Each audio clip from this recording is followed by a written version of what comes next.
What's going on, everybody? Welcome in, welcome in. Hope we're all having an absolutely wonderful Tuesday evening. Let's go, Jay, claiming the first and the second. Hello, Millie.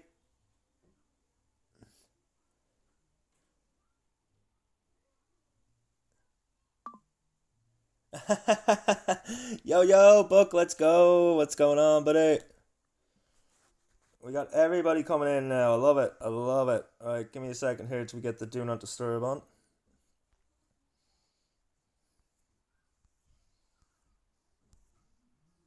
And then I'm not hearing much game volume. Why am I not hearing any game volume?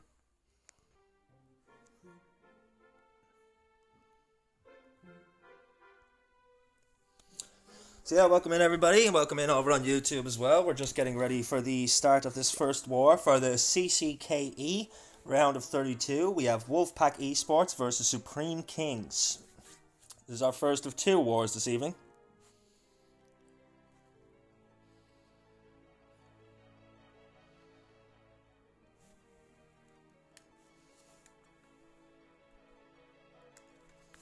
I was going to use my headphones, but my mic is not as good when I use my headphones, so we won't.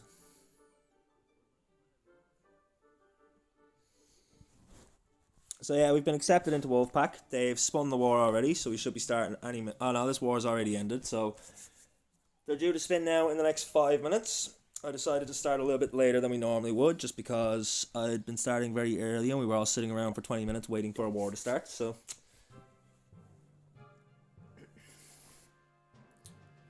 Let's go, Millie, you have the game again. Millie, we might play a little bit after I finish streaming these wars. I did say to Book I'd be down for some more Minecraft tonight. If I can get my Switch back off my nephew.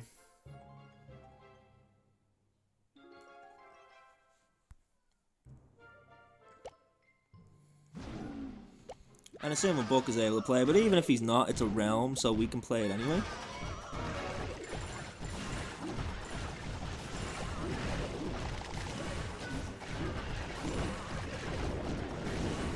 Really? Just take down that wall? Okay.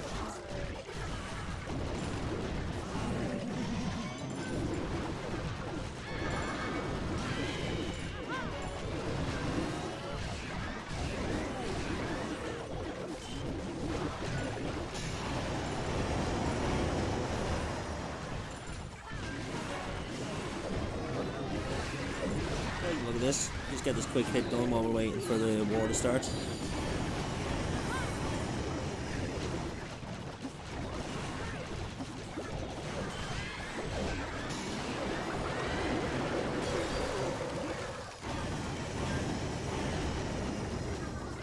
Maybe I shouldn't like the look of it. Oh well.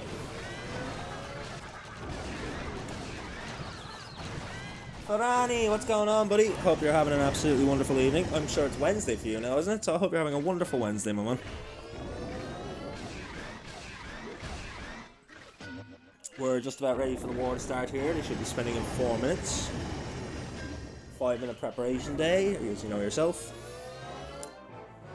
Our two wars today are Wolf Esports versus Supreme Kings, and God's Warriors versus Tompini Empire.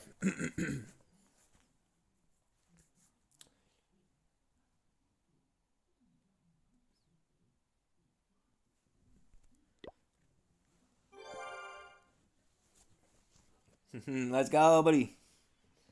Can we get some hype in the chat, guys? We are about to start the first war that we've seen in a couple of weeks due to the slow period while everybody was getting the Town Hall 17 upgrades together.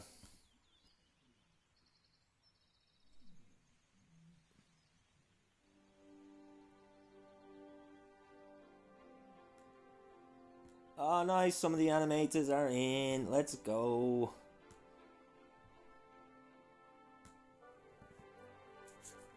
Loving all the new emotes. They're amazing.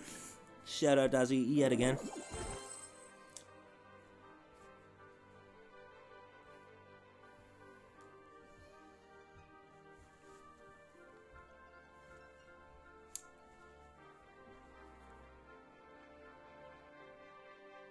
Yeah, I hope everything looks and sounds okay, guys. I had to play around with the overlay a little bit in order to make the new image fit.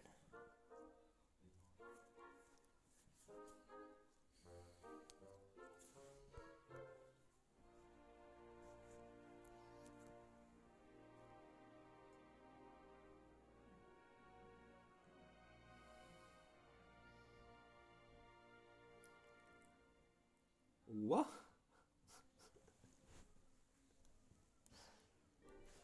I have no idea what that message means, Millie.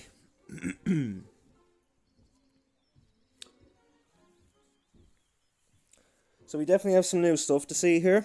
Obviously, there's no more Eagle Artillery, which is the MVP during the Battle Chest Championship Season 5.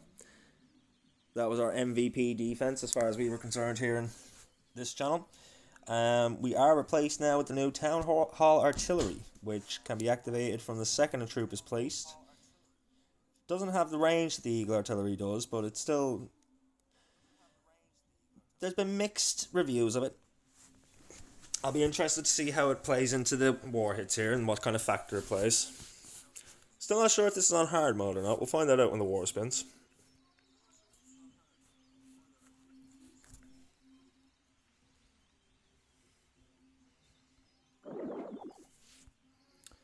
Then of course we have the new troop in the throwers. We also have the Giga Bomb and the Fire Spitter.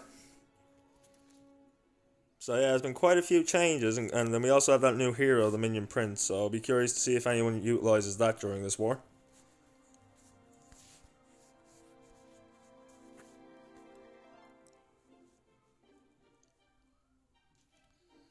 I believe that's everything new. If someone in the chat could let me know if I've missed anything there, but the throwers, the Minion Prince, the Town Hall Artillery, the Giga Bomb, and the Fire Spitter.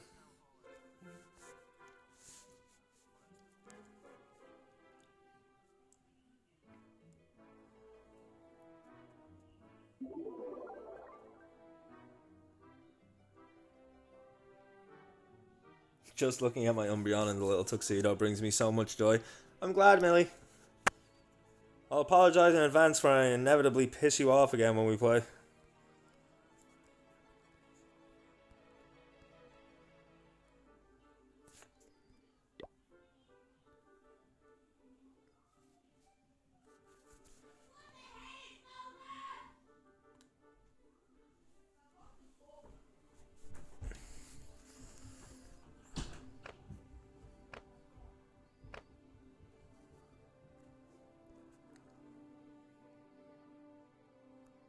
Yeah, we're talking about Pokemon Unite, bud.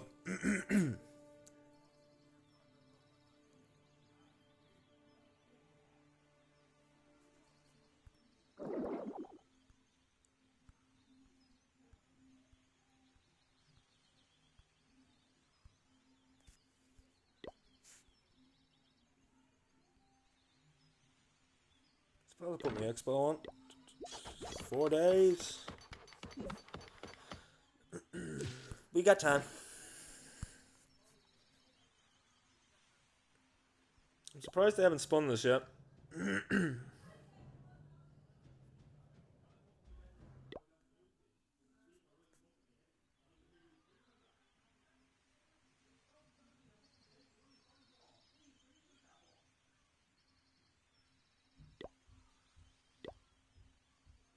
Oh, I should not be looking at that. Ignore that chat. I apologize. I forgot where I was for a second.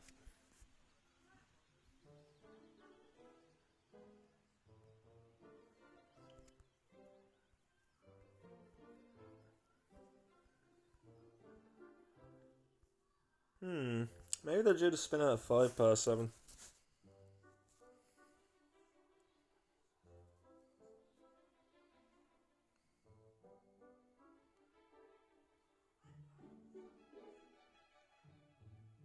Probby, hello, welcome in, welcome in. We're just getting ready for the first of our 2 wars this evening. The first one is getting spun now any minute.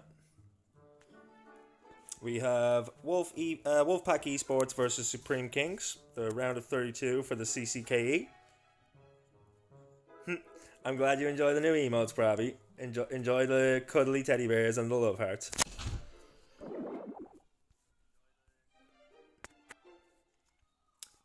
If you do exclamation time hit, it'll tell you exactly when the attacks are.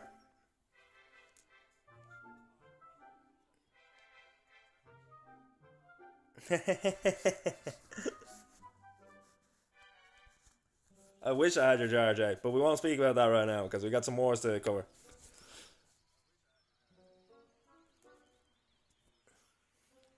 you ask the missus where the jar is?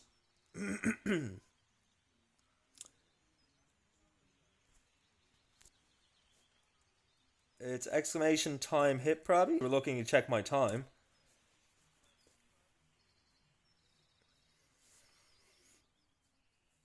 So yeah, the first hit comes in at 37 minutes, then Team B will hit at 33, and every hit after that alternates from A to B every 4 minutes, roughly.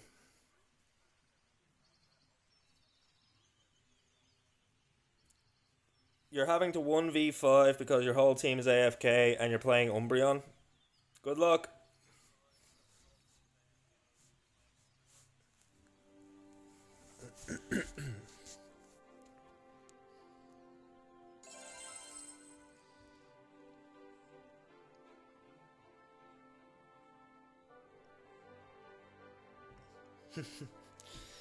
We all hate solo queue, probably. In any game you play that requires you to play with teammates, solo queue is the worst thing on earth.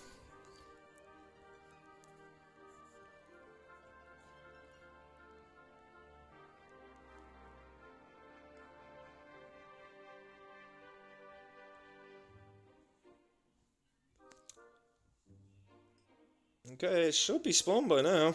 Come on, guys.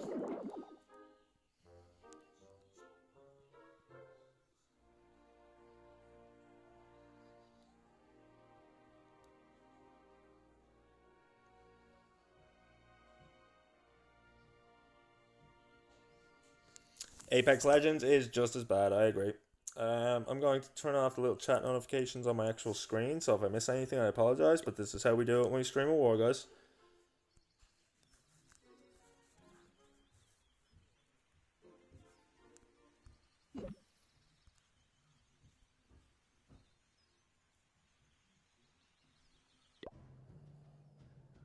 Okay, the war's been spun anyway.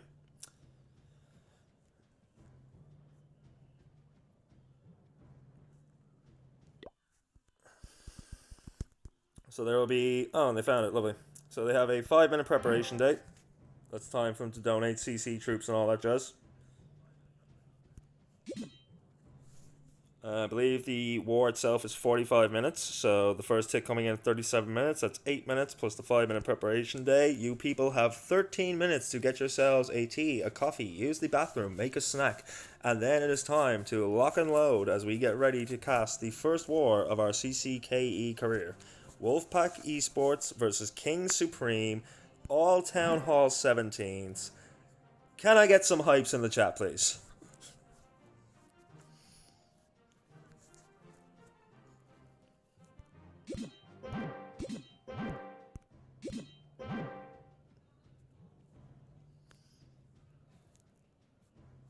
I'll take it, Jay. I'll take it. Man, I've spent so long now streaming with the free-to-play music that it's actually a little strange to me to be streaming without music now.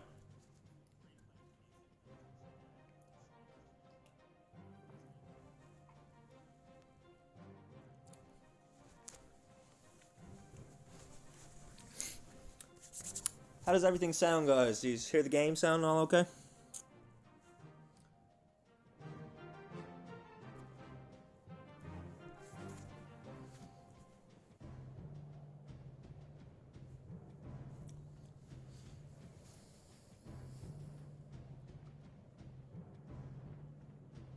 Dragons have been dominating, you say? Interesting, Varane. Interesting.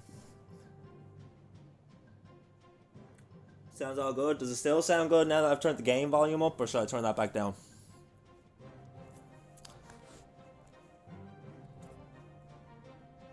Because I know this war screen is going to be a lot quieter than the actual attack screen, so I don't want you guys to get headaches from all the troops either.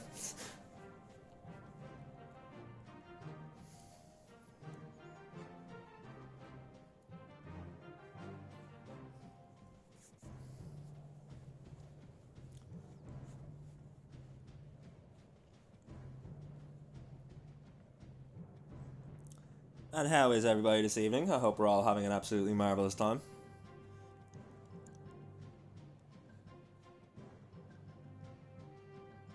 We are going to be covering this tournament, as well as BCC That's the Battle Chess Championship Season 6 and the Spartan Cup, all starting this and next week. So we are going to be very busy. If you want to keep up with all the wars that we'll be covering and all the tournaments, be sure and follow in the Discord, follow here on Twitch, and then also my X. So you can do !Discord and !X for the links to them.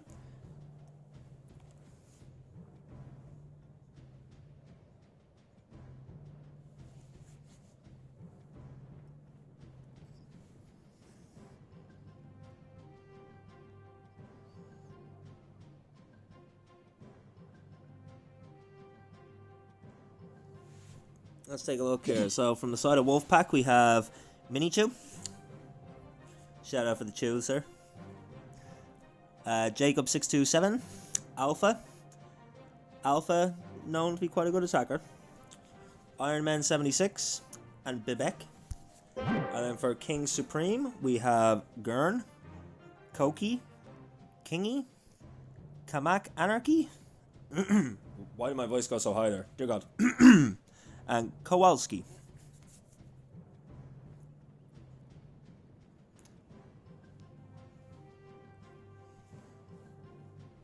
I believe Wolfpack are Team A, so they should be hitting first.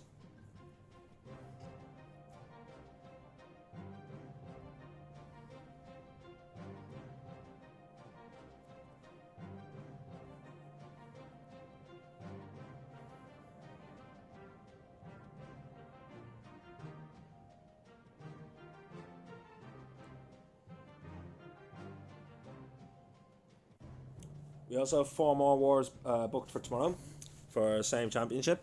Tomorrow is also the start of the BCC Season 6, so I actually need to look at the schedule for that.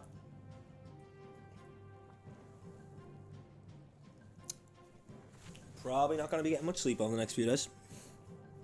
Trying to get everything ready for the next few rounds. But that's okay, because we love the wars here. We love them.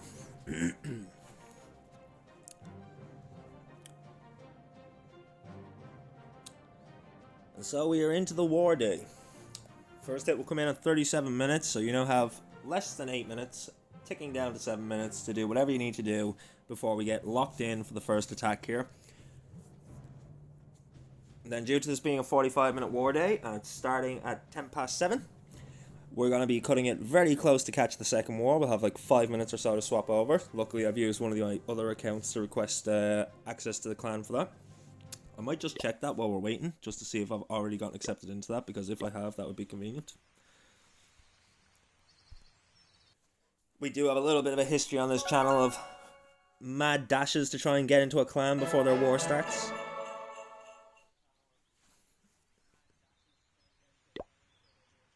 We are in God's Warriors, so we are good to go. We don't even have to look at that page now for an hour.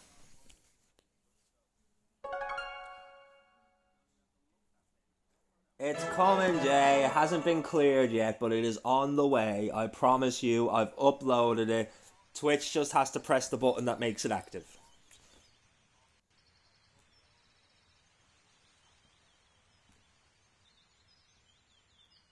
Until then, have fun with my favourite one.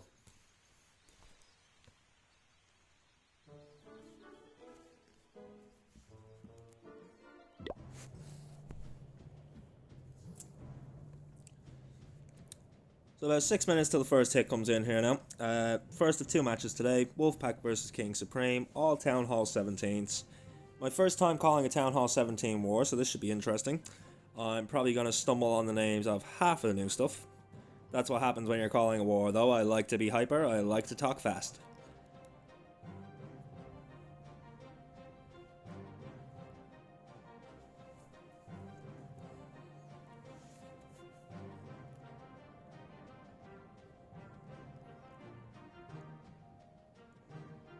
Oh, for Annie, I didn't know you could do that. That is interesting.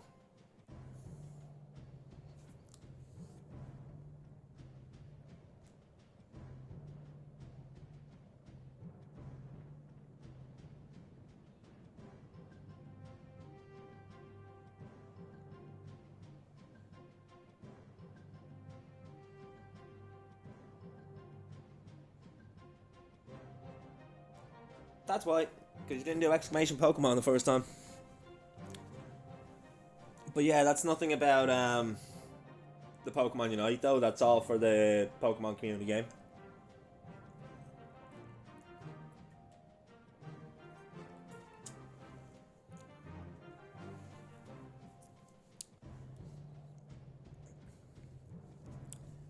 And yeah, everybody, we're also live over on YouTube, so say hi to YouTube.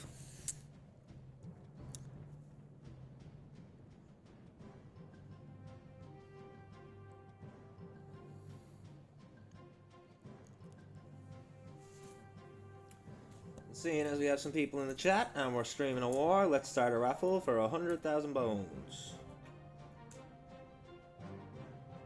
That's only 10,000. Boo me. When that one ends, I'll start another one for 90,000.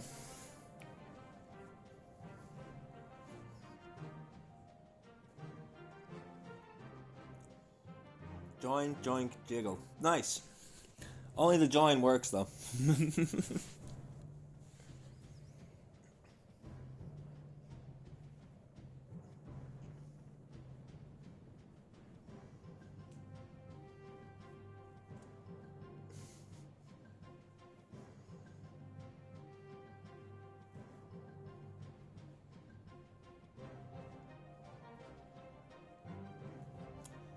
So yeah, let us know who in the chat who you think's gonna win. Are you Wolfpack Esports? Are you King Supreme? Always nice to have a little bit of controversy in the chat. See who's better at picking the winner. Wolfpack Esports we have seen on this channel before during the Battle Chess Championship Season 5. King Supreme are a new team to this channel. We have never covered them before, so I don't have any information on them really.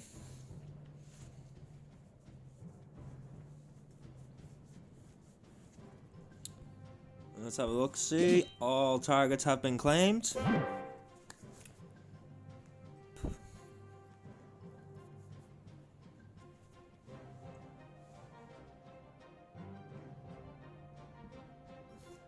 King Supreme for the dubs. I got faith in them, boys. Let's go. Let's go. Kratos in the chat. We got a wild Kratos in the chat. Get your Pokeballs, people.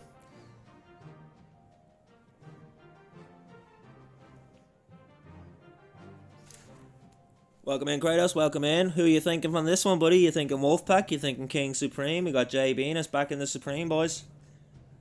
We have Wolfpack Esports that we have featured on the channel before, but we have never seen King Supreme, so Jay's kind of going in blind there.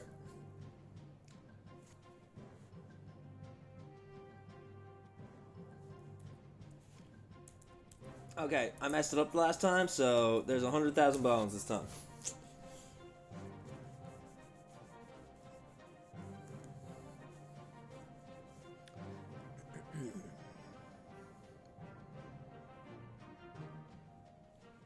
As per usual, at the end of the war, depending on which team wins, whatever number of stars they have, I will be adding that many thousand bones to the usual 100,000 that I raffle. I might even add 10,000 bones to it for each.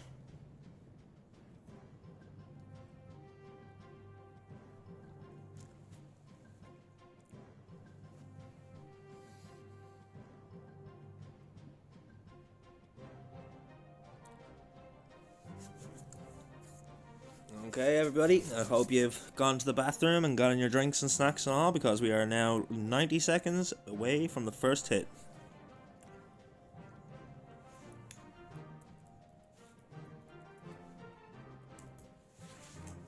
Once again, that's the order of the hits. What time each hit will come in at. If my memory is correct from what I've seen in the Discord, Wolfpack are Team A. So they should be hitting first against King Supreme.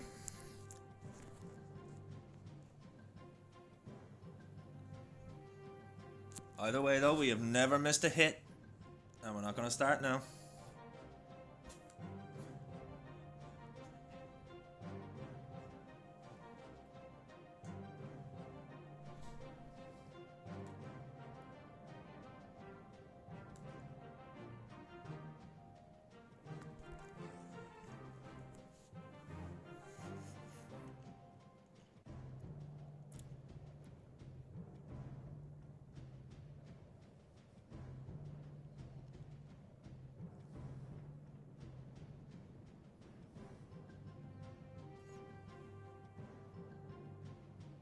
Congratulations, Billy. You get those 100,000 bones.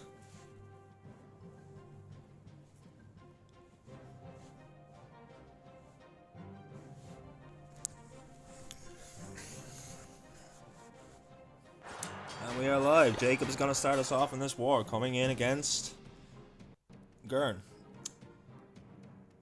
Looks like we have a Rocket Loon attack coming in here. We do not see the new minion Prince. It looks like a standard attack, same as normal.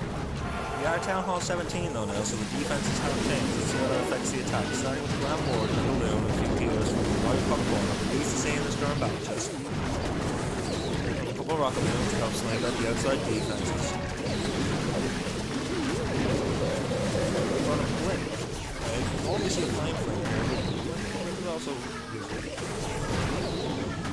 Grand Warden starts to walk down. Angry Jelly on the Grand Warden, who will ignore all those resource buildings and just go for defenses. Rocket Loon comes in from the outside corner. And needs to get down the last of the defense on the outside wall. There go the invisibility spells. Here comes the fireball. Bang! Gets a lot of value in that core. A couple of quakes, takes out both the scatter shots. Very nice.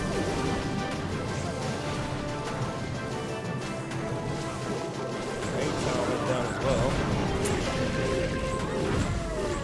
Starting with the Barbarian King in the 6 o'clock corner there. He's going to start clearing out that. Ice Golem tank. Void there as well. Warden will walk across, take on a monolith. He takes that down. A couple of Loons sent in to help test the traps there. Pulls the traps as well. He pulls those red air bombs. That's going to help protect the healers that are on the Grand Warden. The Barbarian King and the Archer Queen moving through this apartment very nicely. Loon there to help back up as well. The wall has been opened. Continue to walk in, take down the bomb tower. He's going to move on to the ricochet cannon. Grand Warden will walk up towards 12 o'clock corner. He's already cleared a lot in that department. We do see the minion Prince on defense here.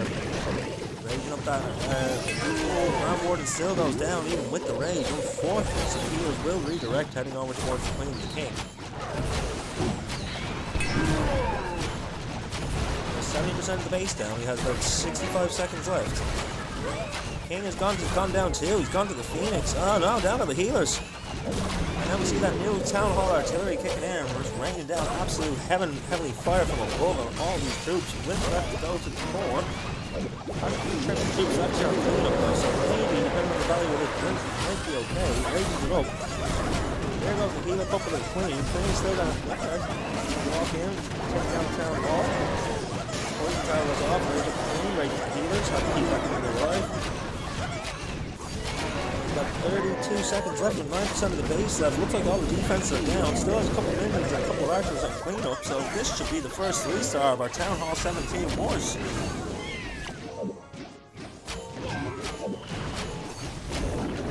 The Wizard Tower left standing. He's 15 seconds left, but minions go over the wall, and there we go. A very nice opening to the first war of this, the first hit of this war.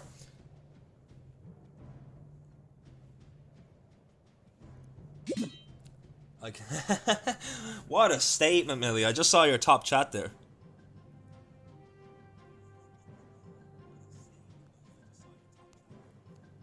You better believe it, Ferrani. When I call a war, I take it very seriously. Like, I like to give you a play-by-play. I like to be, like, this is how I'm looking at it. I'm just telling you what I'm thinking as we go. But if I don't bring the hype, how can you guys be hyped? Can I get some hypes? As we get ready for the first hit from King Supreme back at Wolfpack Esports. They need to triple, and they need it to be fast if they want to take the lead. And here we go, as we have Gurn coming straight back at Alpha. Okay. Looks like Alpha's coming in, Gurn is coming in with an no, the new throwers. Okay, so early fireball ability there. Gets the ricochet cannon, gets a couple of other defenses, clears out that entire section. Very nice opening. No angry jelly on the Warden, so he is going to target everything. Here come the throwers and the healers, along with a couple of wounds. Throwers having a great range, nearly as long as the Queen.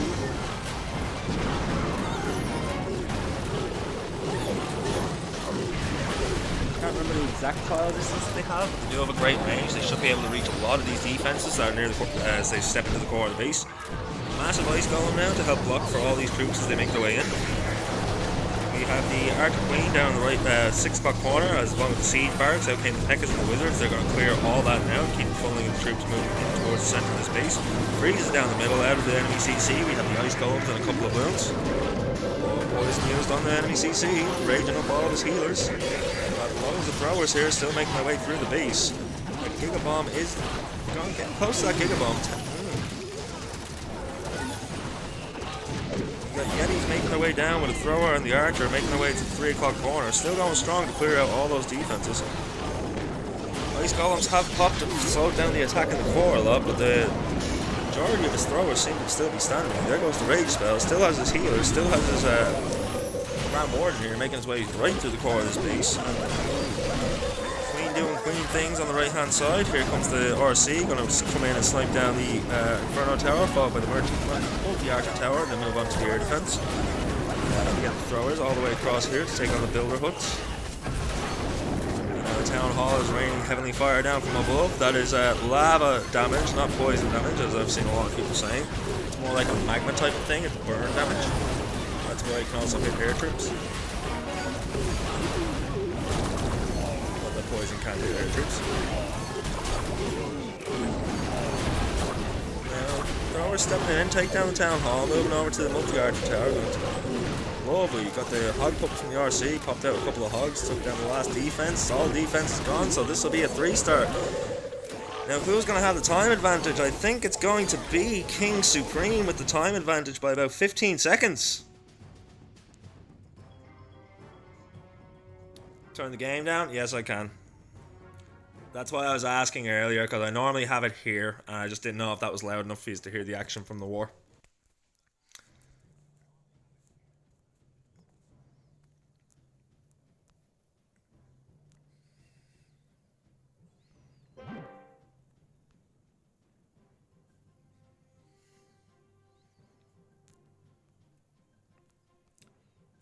So if we have a look at the stats here, I believe, yep, King Supreme have a 21-second time advantage right now. So Wolfpack are now playing the speed game. They don't need to go too fast, but they do need to go faster now than King Supreme to try and take back the time lead.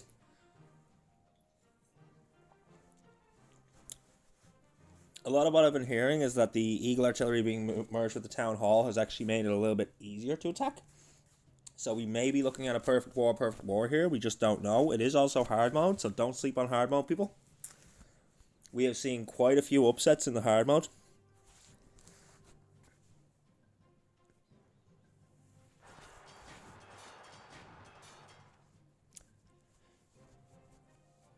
And we are in.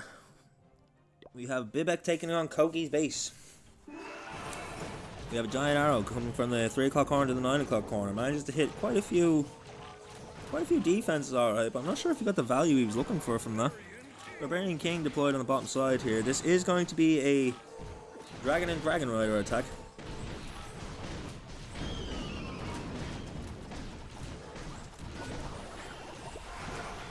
I'm not sure he wanted his king to go that way. Activates the spiky ball to redirect him. Does open up the walls with the earthquake boots to step in and takes him down more of this top corner. As he deploys the dragons, down come the balloons and the dragon riders. There's the Grand Warden. Should have the Eternal Tome and the Healing Tome on him. He does indeed. And now the blimp deployed, also going to pop the Eternal Tome at any second now to protect that blimp all the way to the core of the base so it can move to take down the Town Hall. What's inside the blimp? Is it going to be super witches? Is it going to be super minions? Is it going to be balloons? The double air sweep are causing a little bit of trouble there, but still manages to go, pushing them back again, raging up all those balloons, trying to take down that Town Hall. Down it goes. Dragons and Dragon Riders and the balloons starting to make quite a big dent in this base. This is moving fast. But as we've seen, the biggest problem with the dragons is if they split up in the wrong direction, you could be left with not enough force to actually get through all the defenses.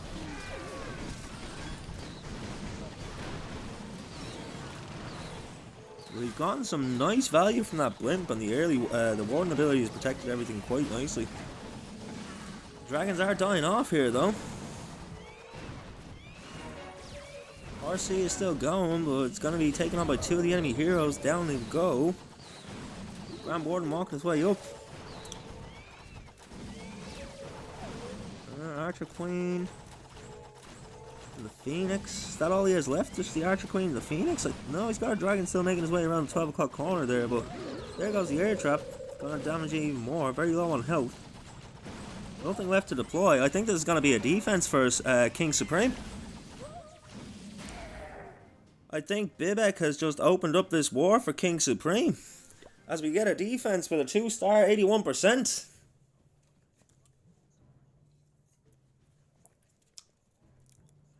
So time does not matter now.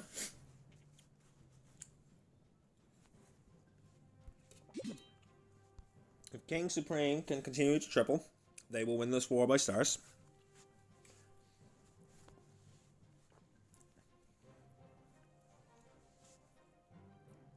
Still a very long way to go. We're only going into the 4th hit of the war, so not even to the halfway point. And again, we have seen very big upsets during the Battle Chess Championship Season 5. But an 81% 2-star does leave a lot of wiggle room for King Supreme.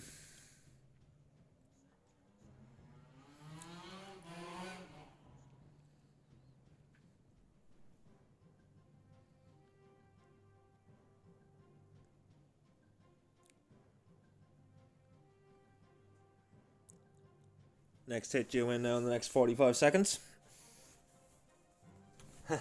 No worries, Franny. You get your pack reset.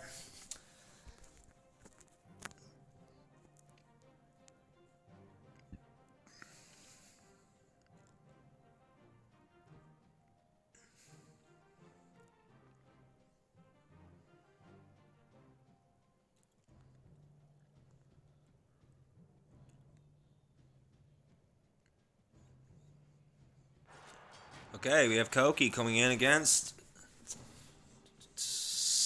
Minikchu. Looks like we have Dragons and Dragon Riders with a blimp again. We have just seen this attack fail, so let's see if Koki can make it work any better. Down with Baby Dragon and the Archer Queen down in the bottom corner, deploying a couple of Rockaloons to help funnel out a few of the troops here and there, a few of the defenses here and there. As healers deployed on the Archer Queen as well, is taking on the Barbarian King though, which is not good because the healers aren't raged up. Tried to freeze down the Barbarian King. Can he survive here? Okay, the Queen Walk is alive. Recalls the Queen. Replaces Queen over at the right hand corner along with the Barbarian King. That is the Cookie King I think we're seeing down there. I am wrong, that is not the Cookie King. Down goes the balloons, down goes the Dragon Riders and the regular dragons along with the Grand Warden. There goes the ability to protect it all as the blimp makes its way to the core of the base. Manages to avoid the air sweeper, manages to pop the poison tower too, and out come the balloons, raging it all up now to take down the entire core, taking down the Inferno Towers, the Town Hall.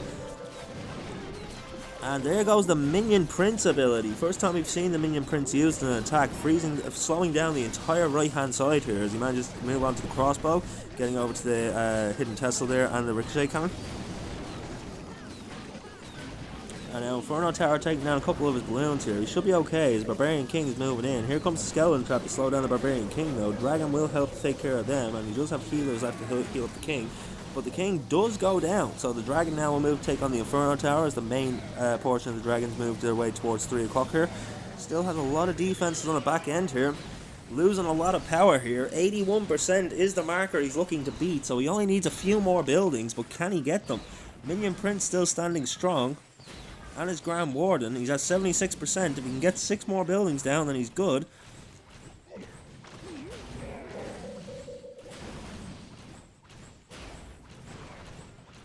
And I think he is going to manage to keep the lead, but can he get the triple here? He's lost all of his dragons. He's just got his Minion Prince and his Grand Warden left. They're looking to take down the last 15 or so percent of this base with the monolith still standing, an air defense, couple of bomb towers. I see a multi-mortar in the corner there too. I don't think he's going to have the power, the time. Just too much left. Down goes the Grand Warden, down goes the Minion. Oh, we do have the Phoenix though. So that will scrape up a few more percent here, make it a little bit harder on Wolfpack to try and scrape back the win.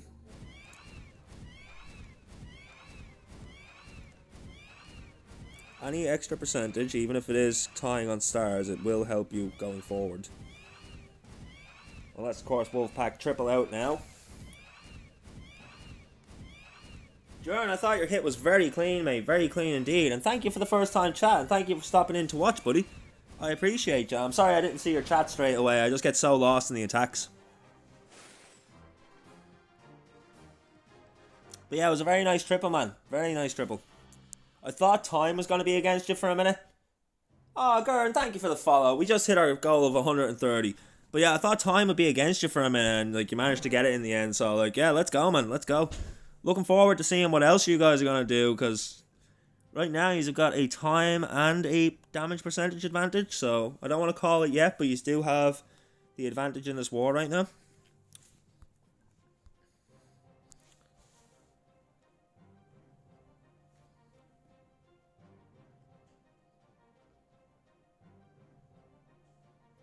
Six perfect days in a row with this army. It's insane. Let's go, man. Let's go.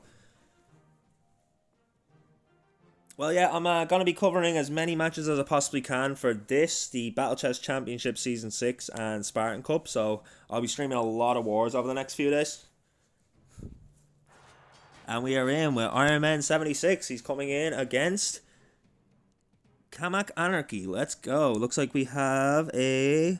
Okay, we have Root Riders coming in here with some Super Barbarians and some Archers. What's he got on the... He's got the Spiky Ball and the Earthquake Boots. He's got the Giant Arrow and the Healer Puppet. We got the Rage Gem and the Fire... Ooh.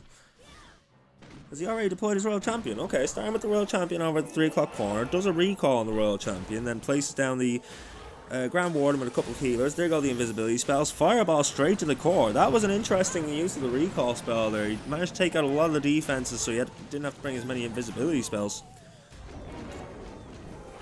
Have the Archer Queen coming in with some healers now. He's going to meet up with the Grand Warden. They're both going to continue to walk down towards the 6 o'clock corner here, as we see an E-Titan drop with a couple of loons to test for traps for those healers. And we have the Siege Barracks at 6 o'clock. Out come the P.E.K.K.A.s and the Wizards. They're going to make their way up towards the 9 o'clock side here.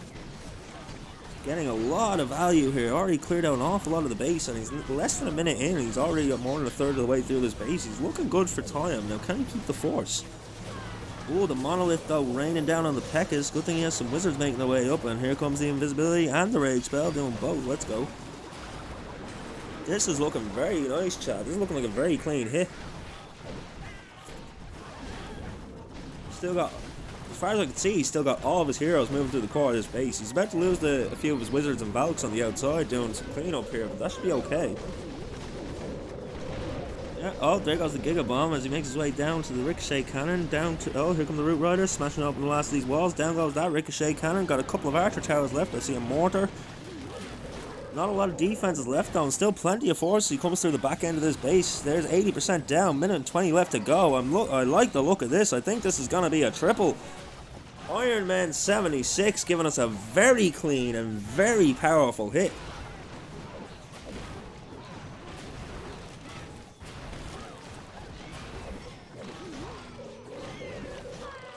Now, of course, unless Wolfpack can get themselves another defense, this is going to mean nothing. Because they will still be behind on percentage if the rest of this war is triples. So they have to hope for a defense here to take the lead back on stars.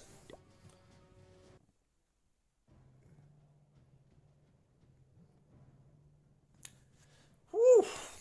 Oh, this is why I love streaming wars. I swear to God, you never know what's going to happen.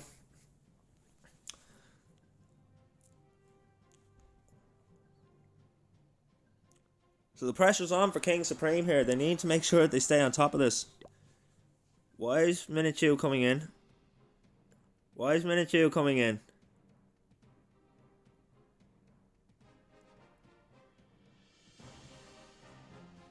Minichu wasn't supposed to hit yet, was he? We just seen an attack from Wolfsport. From Wolfpack.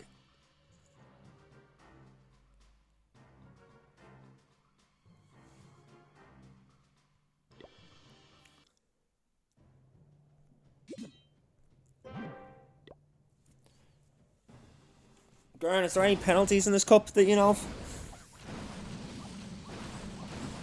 As we see the dragons being placed down here. Is he using his dragons for funneling? Okay. I see a Lava Hound, I see some Dragon Riders, I see some dragons. He's already placed his dragons, though. What on earth is he doing?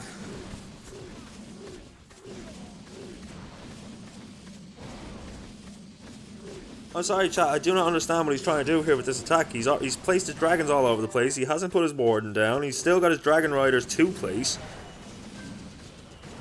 None of the, like, what? This is a very confusing attack.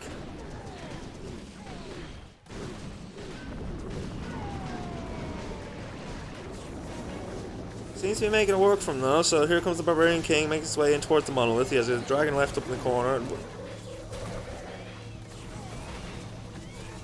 I don't get why he's not deploying everything. Penalty probably giving up.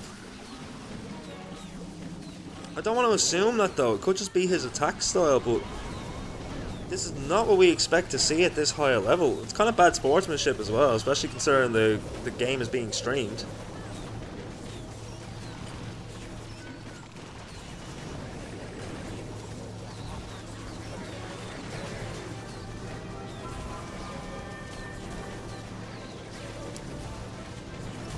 That's kind of killed my momentum a little bit because he just kind of placed everything all over the place, didn't he? It was a bit of a Hail Mary attack from him, just...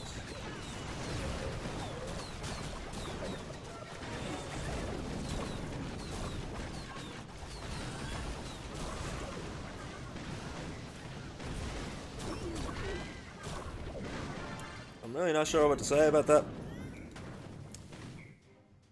It's gonna be a defense anyway, and a very low percentage defense as well.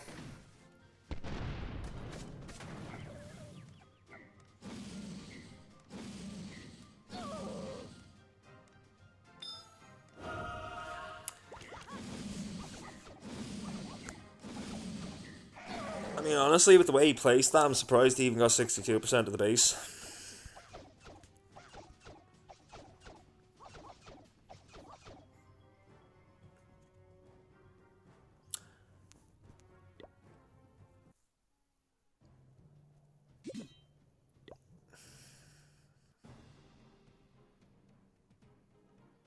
Now that's after messing up our time, so we're after missing most of this hit.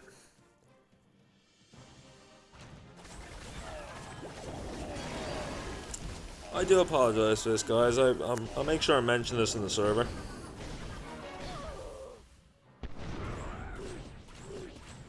Hopefully our second war goes a bit smoother than that.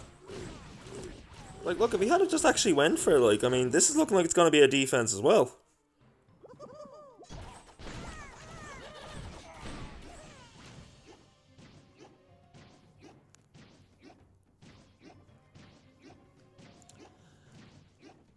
I mean, rip the dream. That actually would have been a low enough defense to give them back the lead had he not just thrown his attack there. Even with the loss of a star, I think it would have still given them the lead.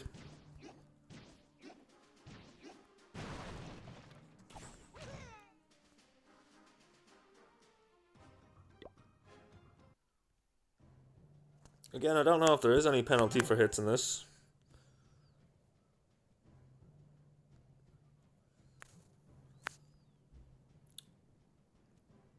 Possibly.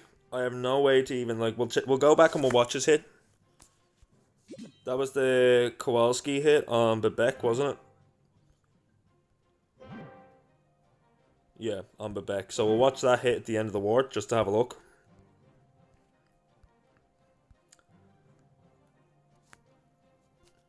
But I have absolutely no idea when the next hit is going to come in now.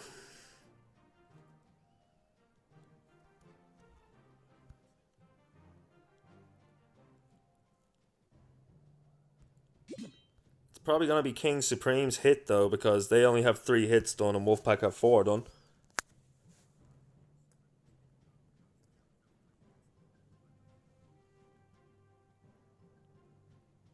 Minchu, instead of clicking changed army, clicked attack. That's fair, that's fair. That's a fair mistake. Could have happened to anyone. And thank you very much, Jacob, for the first time chat. Welcome in, welcome in.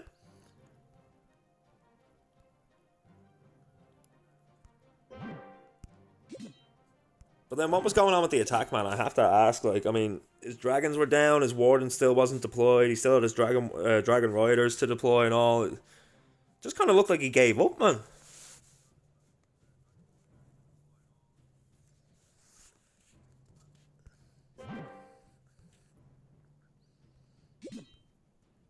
like, big respect to him for playing his hit out. Like, we're not disrespecting in any way. I don't get what his thinking was with that hit.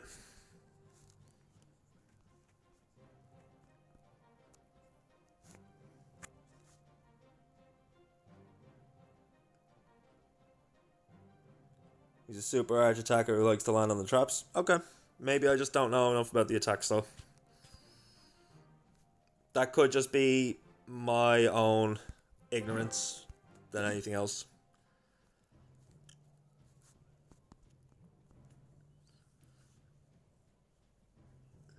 You've never seen him attack with Fireball.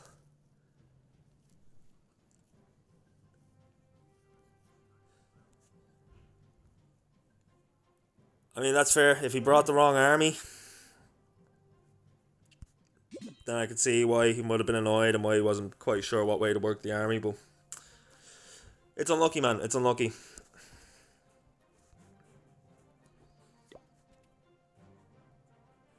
So will there be a penalty to you guys? Just for my own knowledge.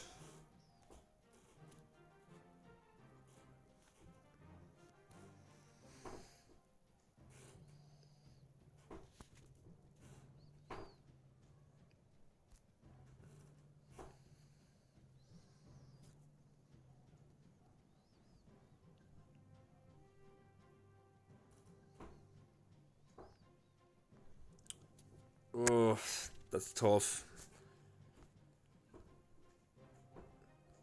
So you guys still need another defense then? From on the King, like King Supreme, if they triple is here because of that 1-star minus, they'll win. I'm pretty sure you win on battle damage then if you manage to triple out and get it. Tigger, what's going on, buddy? Welcome in, welcome in. We are having a very interesting war. There was some misplays that happened.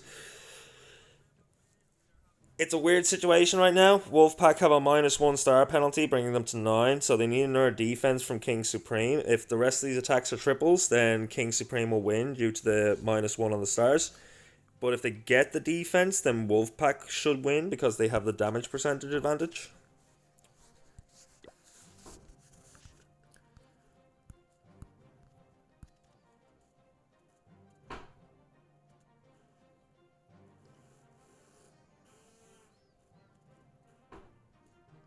The best part is that Miniature was an emergency player because one player came 25 minutes late. Oh, damn. Gonna order pizza for the show? Sounds good, man, to be honest. We got another war coming up after this now, so I'm already in the clan for that. That one's starting at 8:05. I know you know what 8:05 is my time because it's the same time for you. What's up, Digger? Fellow Irishman in the chat, let's go. Guys, big shout out to the CCKE. That's the organizer of this tournament. Only just got the streamer role for them this morning, so thank you to them for managing to hook that up for me. Okay, so we are in. We have Kamak Anarchy. Looks like he's coming in with a Super Witch attack. You know I love the Super Witches. I'm Skulls. I love a giant Larry. Let's go. So we have a couple of wizards here to funnel as he brings in the Grand Warden along with his healers. I did see a balloon to test for the traps, didn't I? I believe I did. I'm going to believe I did. Grand Warden is going to start to make a walk now down towards the 3 o'clock corner here. Going to clear out the Ricochet Cannon, hopefully. Taking his time about it, but there it goes. We'll move on to the Archer Tower. And from there, I think he's closer to the storage. No, he moves to the gold mine. Okay, so down go the invisibility spells. Here comes the Fireball straight to the core. Takes down... Oh, okay, he got the new Fire Spitter. The Monolith is still standing, but a lot of damage done to it. He's also managed to pop the Rage Tower and done a lot of damage to one of those Inferno Towers. As the Warden is going to make its way towards the inside here, taking down the rest of these defenses. Archer Queen deployed along with the Frost Eater. Slowly making its way through the Ricochet Cannon, and out comes the Siege Barracks from the 9 o'clock corner there. We have the P.E.K.K.A.s and the Wizards making their way down through that corner. A couple of loons drop down to snipe off the mortar. Very popular way to deal with the outside mortars. Just a couple of loons take it down. Doesn't matter if the loons get anything else, but that mortar is important. As we can see, the Town Hall artillery has now been activated, raining down fire from above on all of these troops. splash damage being done to all these troops as they make their way through that area. That new artillery will fire off, I believe it's 5 volleys of magma altogether that land in the area, causing area of effect damage. And there goes the spiky ball in the earthquake boot. Not quite sure why he used the jump spell if he was going to spiky ball there. Might have been a forced ability as he makes his way into the top core here, take down the monolith, and there is the Tesla farm as they all come up and start electrocuting everything at the front row here. Pop goes the healer puppet up the Archer Queen. We do see some healers spawn there. And we have the Royal Champion deployed at 12 o'clock. Is going to move in and snipe down this other Inferno Tower. Has the Spirit Fox equipped, I believe. Yes. We have the Valkyries making their way down around the outside on the 3 o'clock corner there to help make sure this Royal Champion makes her way into the base and doesn't get distracted by any defenses down there. Ice Golem popped from the CC there. What happened to his heroes? Not sure where they went. Got distracted by the RC and stopped watching the Queen. We do have one Super Witch left. Ooh, we have a Giant Larry left. And now this Inferno Tower, the multi-Inferno Tower, locking onto the rest of his troops. He's also got the giant crossbow there doing an awful lot of damage on it. Is this going to be a defense? Is this going to be the defense that Wolfpack need? It's a 2-star, 86%. Chat, it's not over.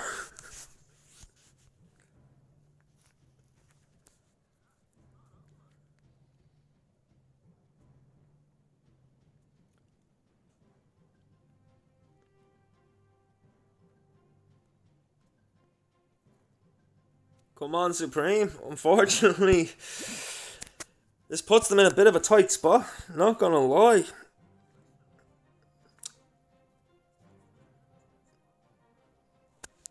With one hit each left coming in. If Wolfpack can triple this, I think they win. Because they're ahead on damage percentage.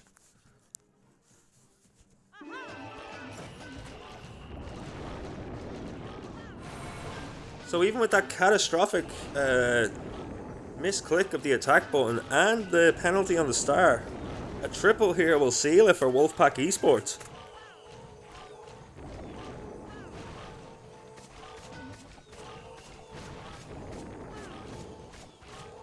Starting off the Archer Queen from 12 o'clock, getting some nice value here. Recalls too, so Queen will get to be redeployed. Down comes the King and the Queen along with those healers again. Going to clear out the 3 o'clock corner now. Getting a lot of value from that Queen. I like this recall spell a lot. Buckskin raid with the 4. Let's go. What's going on, Kratos? We're in the middle of a hit right now. I'll get back to you in a second as we have the King and the Queen making their way through the rest of the 3 o'clock corner. Out come the dragons, out come the balloons, out comes the blimp. There's the Grand Warden. We're expecting the ability, and there it goes as the blimp makes its way all the way to the core, looking to take down the Town Hall, the Monolith, the Fire Spitters as well. Those new Fire Spitters in the core there, they have been absolutely detrimental to a lot of air attacks, from what I've been hearing. I haven't seen them in action too much. This is my first Town Hall 17 war that I've called. Well, knowing it was going to be a Town Hall 17 war. Rocket balloons coming out of the enemy CC, along with the Ice Golems now, looking to slow this attack down. We are seeing the dragons staying together very nicely here, though, as the Queen is going to take on the Ice Golems alone. Oh, the Barbarian King goes down, gone to the Phoenix. Phoenix is frozen down by the Ice Golem along with the Queen, getting a lot of damage on the Queen from that ricochet cannon as the dragons make their way down to the 9 o'clock corner on the top side.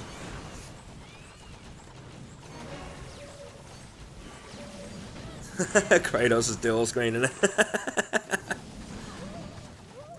Book, don't forget to remove the raid thing from your overhead.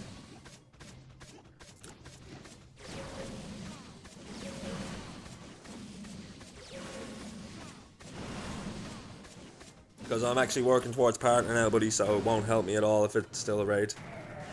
You know yourself what Hunter was saying to us. And now Dragon's looking to make their way down to the backside of this base. He's lost a lot of the Dragons though. Does still have his Grand Warden coming up from the backside. Got roughly 16% of his base left to take down. Coming down to the 30-second mark. I don't think he's going to have the forces.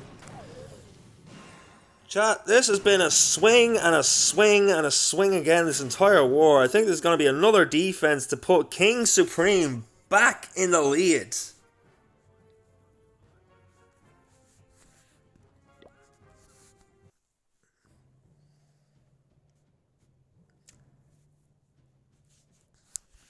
King Supreme need a triple here or a 2-star. These are behind by what, like 6 buildings? About 93% 2-star will also seal the victory here.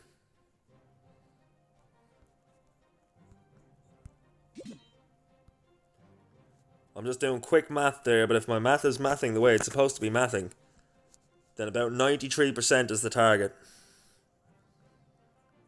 97 to tie, you think? Well, they're roughly 3 buildings behind on average, so that's 12 buildings total, about 12%. Wolfpack are sitting at 85. So if you add 12 to that, you're right, it's about 97, 98%. So this is going to have to be a very strong attack. The only one left to attack is Kingy, and the only base left is Iron Men 76. Iron Men put up a very impressive and very fast attack. Unfortunately, the penalty in star is really affecting Wolfpack right now. If it wasn't for the star penalty, this would already be over. It wouldn't actually, but King Supreme wouldn't have the out of getting a 98% 2-star. Neji, thank you for the look, my man. Welcome in, everybody, welcome in. What is going on here? Isn't there supposed to be one last hit? We're getting very close to the end of battle day here, and I've got another war to stream. And here we go, as we have Kingy coming in for Iron Man 76. Looks like we are seeing... Oh, we have the throwers coming in here. Let's go. Some new troops. No minion prince this time, but we do see the Grand Warden deployed along with some healers and a few loons there to not only test for traps but also target those Teslas. Do we have a jelly on the Grand Warden? We do not. We have the unicorn on the Grand Warden. Okay. Unicorn will provide extra healing, meaning that he's not going to need as many healers, I suppose.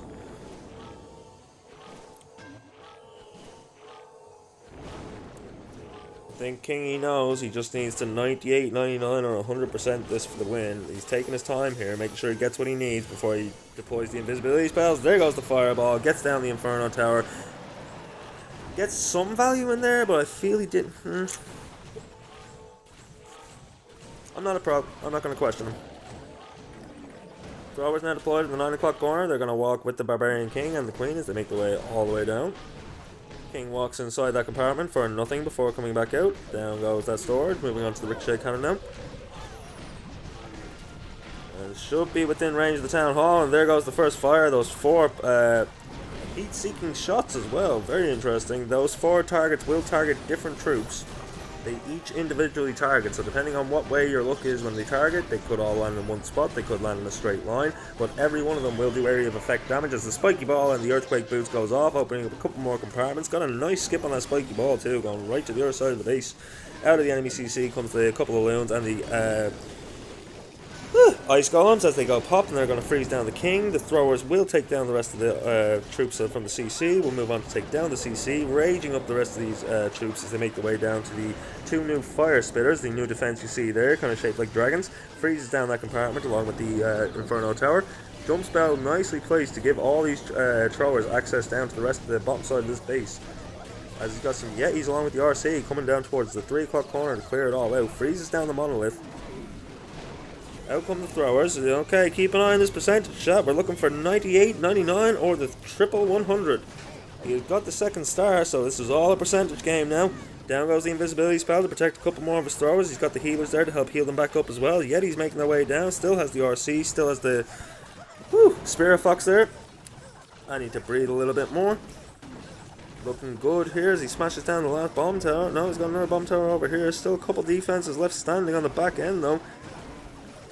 82%, he needs to get another 16% here minimum. Out come the hogs, though the World Champion's ability has been used. There goes the Rocket Spear. Rocket Spear being used to snipe off the last couple of defenses. Hogs used to take them down 2. 1 Wizard Tower left on the back end. Down goes the Scatter Shop thanks to the throwers, and this is looking like a 3-star and a win for King Supreme.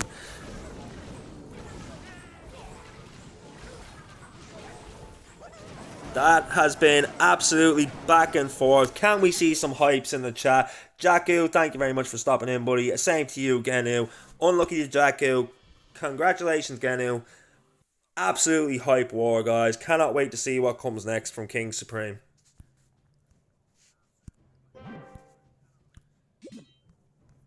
And unlucky to Minichu. Honestly, that was the fact that he misclicked. Like Jacko, I feel for you guys. I really do. I feel for you on that one. A misclick. It's one thing to do it during your own clan war or whatever, but to do it when you're playing a pro game, and you were the sub that came in at the last minute to stand in for the team.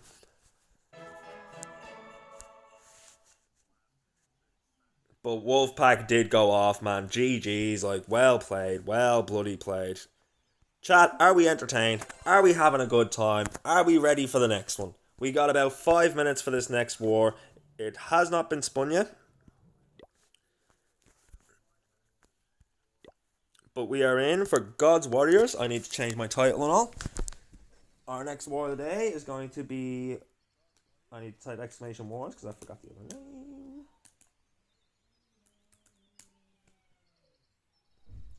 God's Warriors versus Tompini Empire. I do like the not only the names but also the logos for both of these teams are fire. I'm just gonna say it. All the teams today have absolutely fire logos. W's to their designers, whoever done it.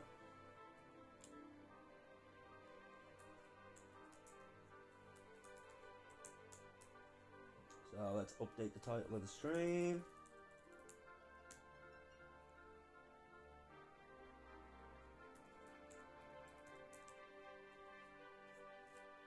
Tompini Empire. I need to make you 20:05. This is 8 p.m. Click done. There we go. Nice, Jay. Nice. Got yourself some grub. Had yourself a smoke. Now you're lying in bed. Sounds like a good day, man. Sounds like a good day. Right, chat. Just give me 2 seconds because I do need to change the image in the middle for the next team.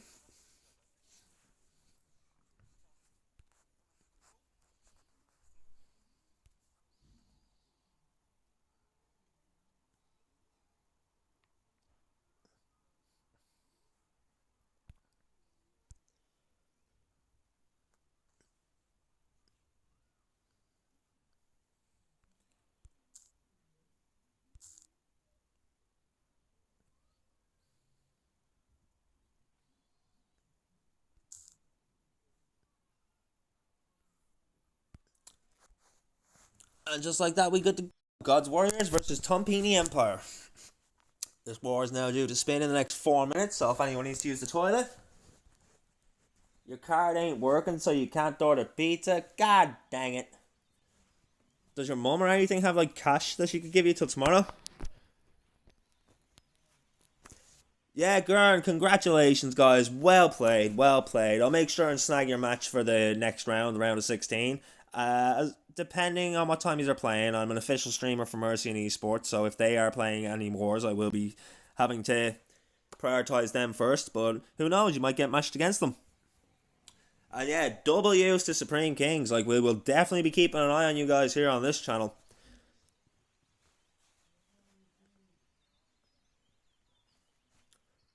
I'm trying to text her. I think it's a yes. Ah, Kratos, I love that you're throwing up the rest in PC modes. Let's go.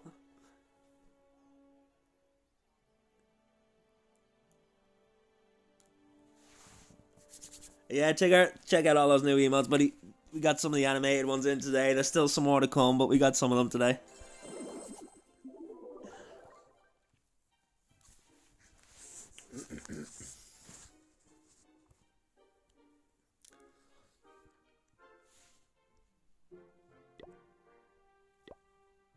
Okay, the war has been spun.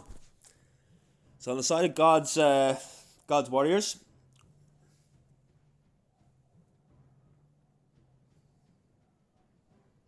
hype emote gone for a moment. It should be. Oh.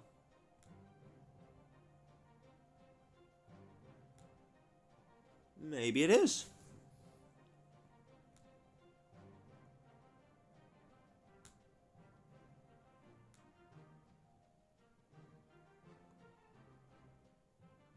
Is that one of the ones I'm waiting to clear, though?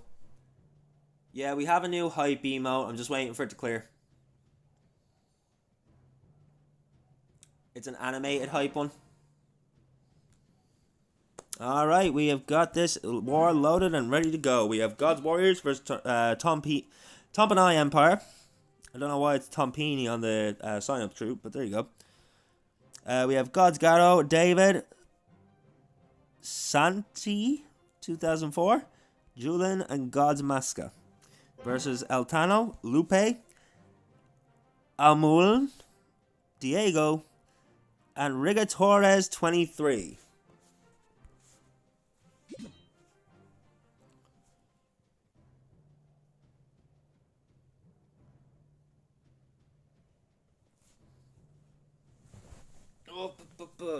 If anyone needs the bathroom, now is the time. We have roughly 13 minutes or so.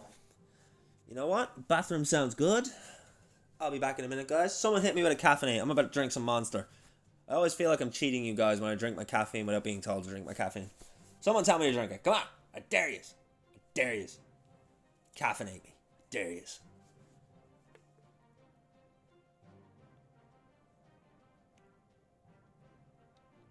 Hey, let's go, Jay. Let's go, Tigger. Oh, we got the double caffeinate. Let's go.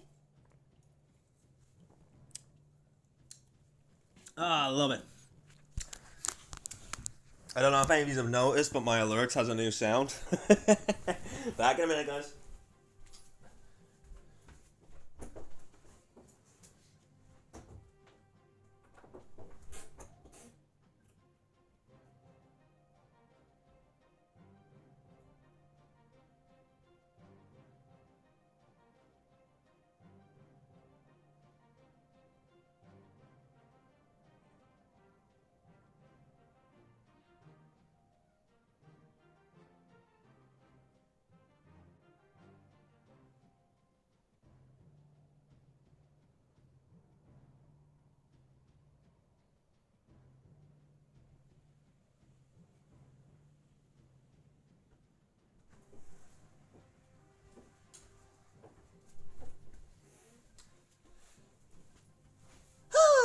Needed that.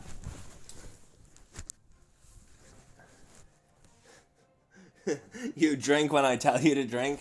Screw you, Jay. Just for that, I'm gonna sip without being told. Haha.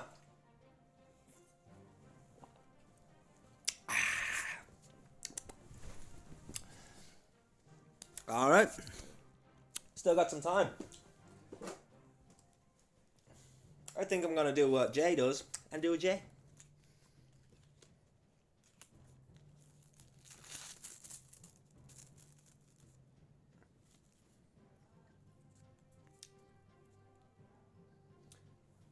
So yeah, guys, we have roughly about 12-13 minutes left. Not even. About 10, actually. 10 minutes till the first hit comes in. This is God's Warrior versus Tompanai Empire. A round of 32 for the CCKE. Gotta get used to saying that one. Shout out to them for hosting this tournament and for granting us streamer role. We literally only got it this morning, so I'm glad I was able to get in, get it all sorted, and claim these two matches for today. The first two that I seen in there, so looking good, looking good. We also have 4 more for tomorrow, including our very own Mighty Mercian Esports, who will be making their debut for this tournament on this channel. Let's go, the Mighty Mercians. Shout out Punisher, very well known here on Twitch, plays for Mighty Mercian. And yeah, for those of you that do not know, I'm an official streamer for both Mighty Mercian Esports and Killshot. Although mainly Mighty Mercians at the moment. Haven't really seen much Killshot lately. Don't know what they're up to or what they're doing.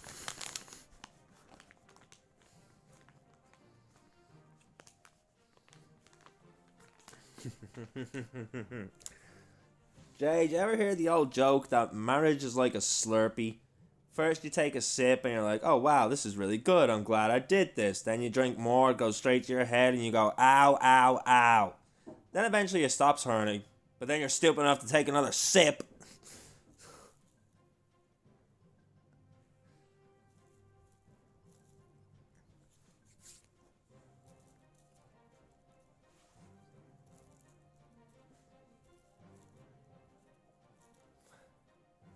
Damn right. Marriage is an institution. So the frick was Alcatraz. And that's how I ended up losing the house. Oh yeah, I almost forgot. What was the final score on that war? I think it was 12 each, was it not? So that'd be 112,000 bones for the raffle. Get your bones, everybody. Get your bones. Get those bones. Oh, 100,000 is the most I can do. I'll raffle another 12,000 at the end, so. I was not only 50,000 bones I'd do, but sure, those were rookie numbers. Those were rookie numbers. If I'm going to be giving 500,000 bones for a sub, or a gifted sub and stuff like that, then I think 100,000 bones in a raffle that multiple people win is fair. Alright, so we have 7 minutes. 7 minutes till the first strike from the godly warriors. I repeat, you have 7 minutes to empty your bowels, fill your cups, and loatheth your snacks. And then to war. To war! That monster's kicking in.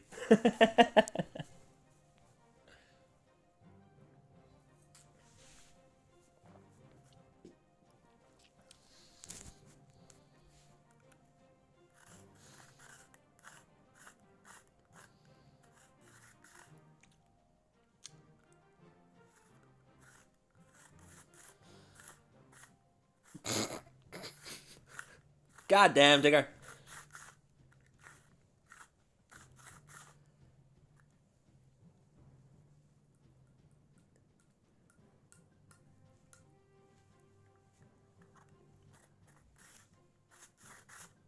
One of these times has to be the one. I think it was Dazzy after I gifted him like 22 million bones back when I was doing 1 million bones for a sub or a gifted sub. I think it was him that went 50% in or something like that and won it, and that's how he got to like 30 odd million. No one's ever catching Dazzy if he keeps dropping the way he's dropping. Honest to God, like, it is going to reset at the start of each month though.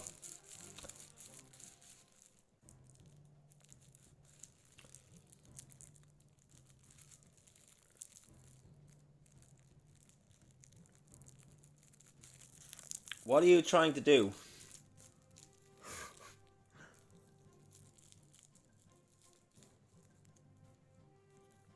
While you're waiting for the gamble one to cool down, Tigger, you could try slots. Kratos plays slots sometimes. Tigger, the type of gambler I like. Guys, don't make me turn off the gambling for your own good. I'm not here to make you into gambling addicts. We're just here to have some fun. Okay, we got 5 minutes. I got time to smoke. Don't blame me, we are all gambling addicts, like, you know. I just provided the games. You just didn't have to play them. Let's go, Jay! No, please don't. We're already addicts.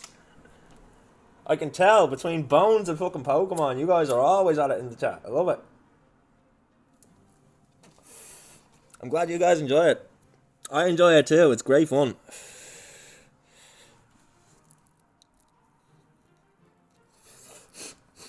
Easy come, easy go, Tig. Easy come, easy go.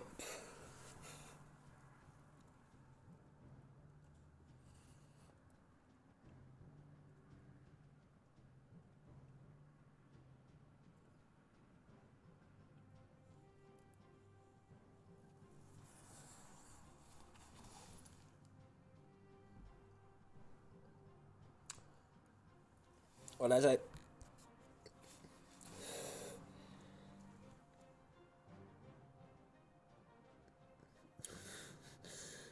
I once went to the dog track with had €2 and I walked out drunk and 500 quid. Let's go.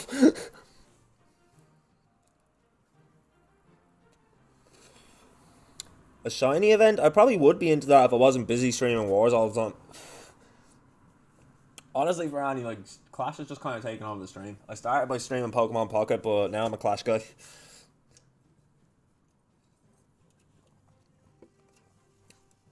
This all happened because Storm needed someone to stream a war for a Sync Spectrum one day.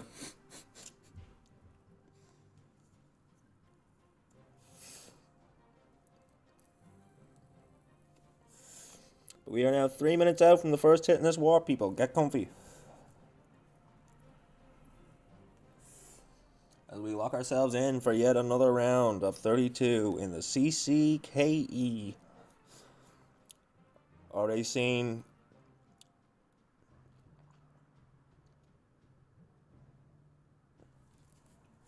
Sorry guys, I thought I heard something.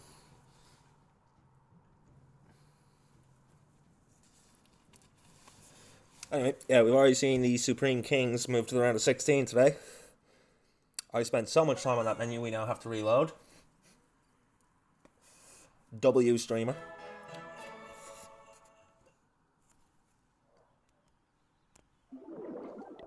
It's okay, we still got 2 minutes. I just gotta remember to do that. And give you all whiplash.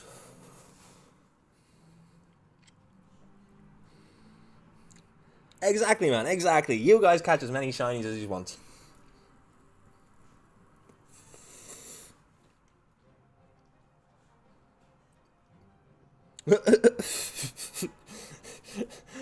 So what you're saying is he always made a profit when it was your money.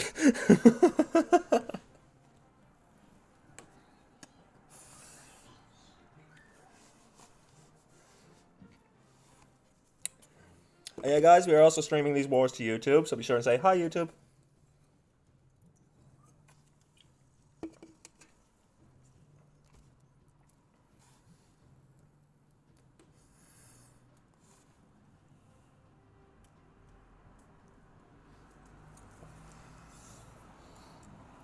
Alright, we are 60 seconds away from the first hit in our second war this evening.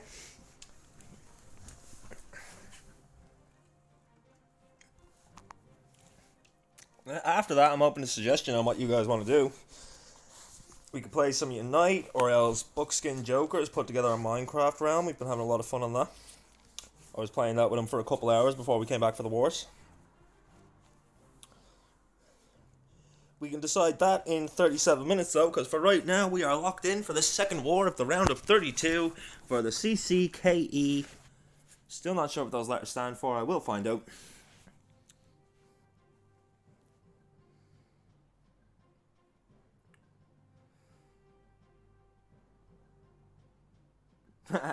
Jay's been working that game since he was a kid. Those are such long messages, dude. Try not to send them right now, because right now we have war. Masca coming in against El Toro. El Tano, sorry, not El Toro. Looks like we're coming in with a Rocket and Rocket Loon attack. Along with the Blimp. And we have a couple of Rocket Loons to snipe out the Wizard Tower. Here comes the Blimp. There goes the Loons. Haven't seen the Dragons deployed.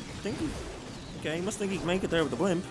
Down goes the invisibility spells. We do have super archers in that Blimp, raging up all the super archers. A couple of invisibility spells to keep them safe from defenses too, as they take down a lot of value here, but they're not targeting the town hall. I don't think that Blimp went as far as he wanted it to. Drops down another rage spell here in the core. Oh, that's the rage spell tower that goes down. Okay, manages to get the town hall. Super archers taking down a lot of value actually, a lot more than I thought they were going to. Out of the enemy CC though, does come that enemy Rocket Loon along with the enemy Ice Golems.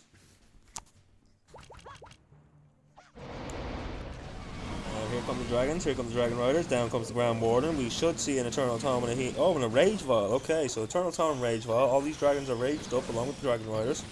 Should help them like move through these defenses just a little bit faster.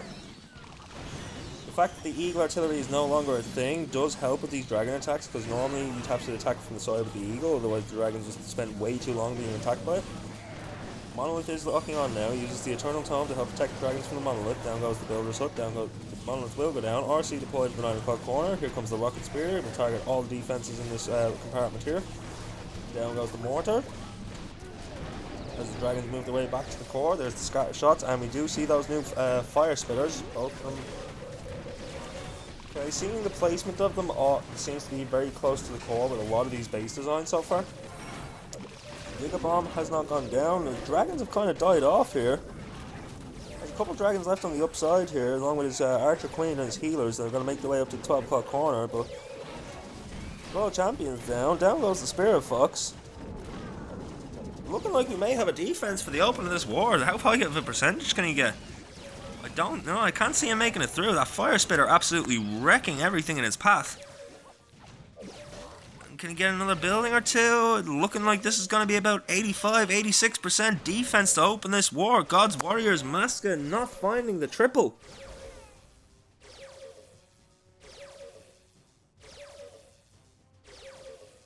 What's still alive? Oh, the owl. Okay, well, the Fire Spitter should lock onto the owl now just after. Okay, the owl will launch a couple of chains to the Fire Spitter, but there's the Fire Spitter now. Will take down the owl. 88% will be the finishing score here, as he runs out of time too.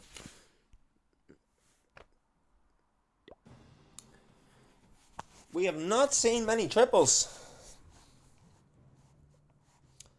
Let's go, God's Warriors. So, this looks questionable. Always a treat to have you here, Jay. Always a treat to have you here. So now, Tompanai Empire looking to reply. Both these teams' logos are very sick. I hope they're big enough for you guys to see down the bottom there, but I really do like their logos. They're quite nice.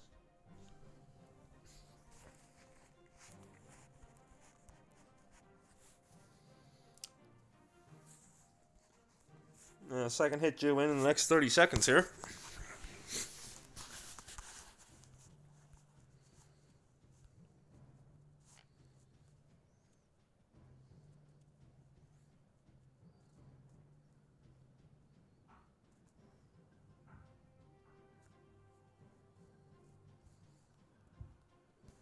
Alright, so we have Diego coming in against Maska, who we just seen hit. Looks like we're going with a Super Witch, some Ice Golems. I love a good Super Witch attack. You just know I love it here on this channel. Let's go. So we see the Grand Warden deployed near the 3 o'clock corner along with some healers. Should see a Loon any second now to test for traps. Okay, see an invisibility spell, another invisibility spell, another one on the corner. There goes the fireball straight to the core. Manages to hit a couple of ricochet, the scatter shots. Manages to take down the clan castle too. He will not have to deal with the enemy CC now. Rage Tower was also popped. Does still have the multi-archer towers and the town hall to deal with, but for right now it's looking like a good opening as he deploys an Ice Golem. Ice Golem instantly popped though. Giant Larry's making their way down through the bomb. Will take down a couple of the outside buildings. A couple of Loons deployed to test for the traps for those healers now as the Giant Larry's make their way to take down the mortar.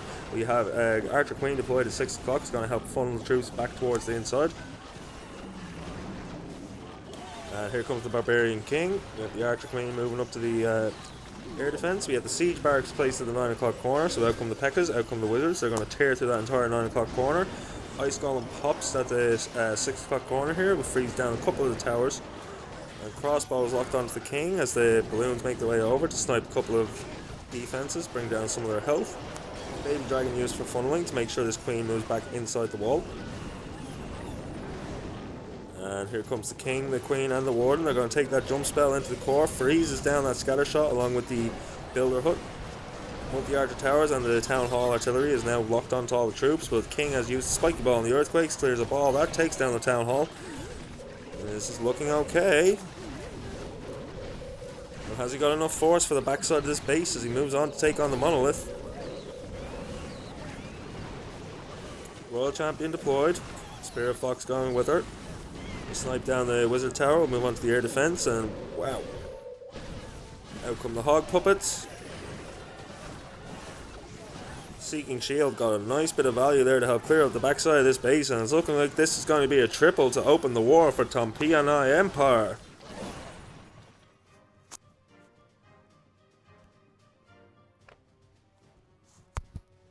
That puts them in a very demanding lead. You got your pizza ticket? Let's go! Yeah, chat, keep thinking of what you want to do after this. This is our last war today. can probably stream for about another hour after that.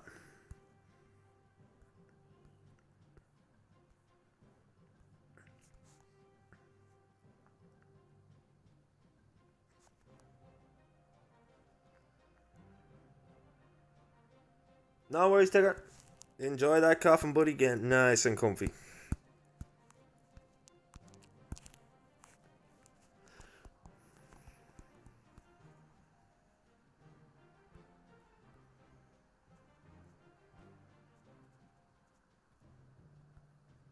So our next hit due in now 29 minutes. We're about 40 seconds out.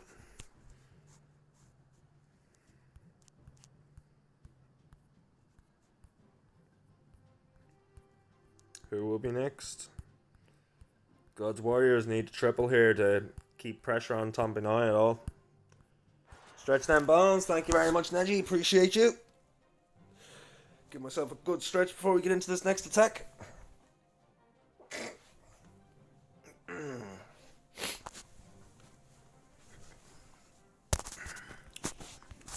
Oh, so we have God's Caro. Just missed the opening of this attack. I apologize, people.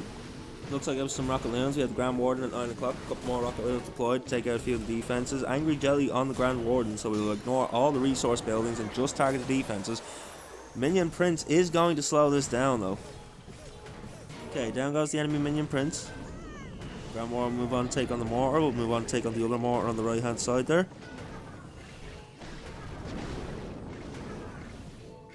Not sure what's on the Grand Warden down now, but a couple more Rocket Loons deployed between the 9 to 6 o'clock corners to take down the outskirt defenses. Invisibility spell used on the Grand Warden to help keep it alive. Skelly spell now distracted from the Grand Warden. There's the other invisibility spells. Down goes the fireball. Managed to get the scatter shot, 2 multi-archer towers, and the Gigamom stays standing.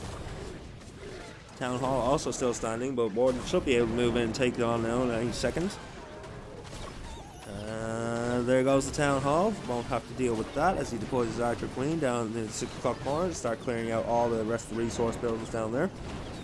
Rocket Loons were used earlier to snipe out most of the defenses on the outskirts, and now the King and Queen will path their way inside here to take on the Ricochet Cannon and the air defense. There goes the Spiky Ball and the Earthquake Boots, getting a lot of nice value there. King and Queen now moving to take on that's the new Fire Spitter you see there. It's been wrecking a lot of troops in a couple of the attacks we've seen already.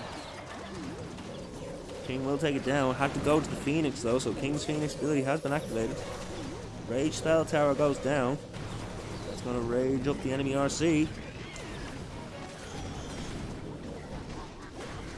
Grand Warden still making a nice way up towards 12 o'clock, taking a lot of value. Looking to take on the other Fire Spitter now. Hopefully take that down. Freezes down the Inferno Tower. Enemy RC will move. Friendly RC will move in to take down the other Fire Spitter. Freezes that down to make sure she has time. This is looking like a nice attack.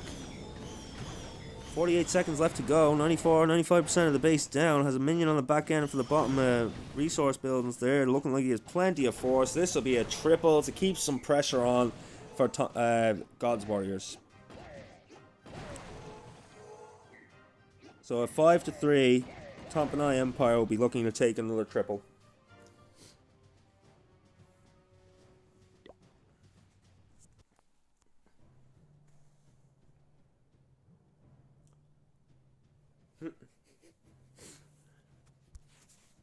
I'm gonna lurk and eat. Ooh, Pokecatch, level wall. I appreciate you, Sigga.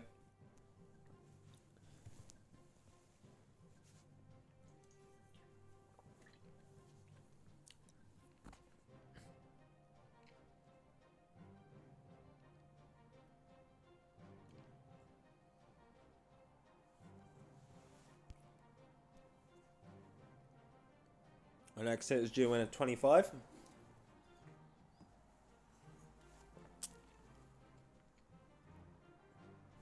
This will be our 4th hit of this war. We're getting close to the halfway point now. Tompanai Empire looking to get a triple here to keep the lead.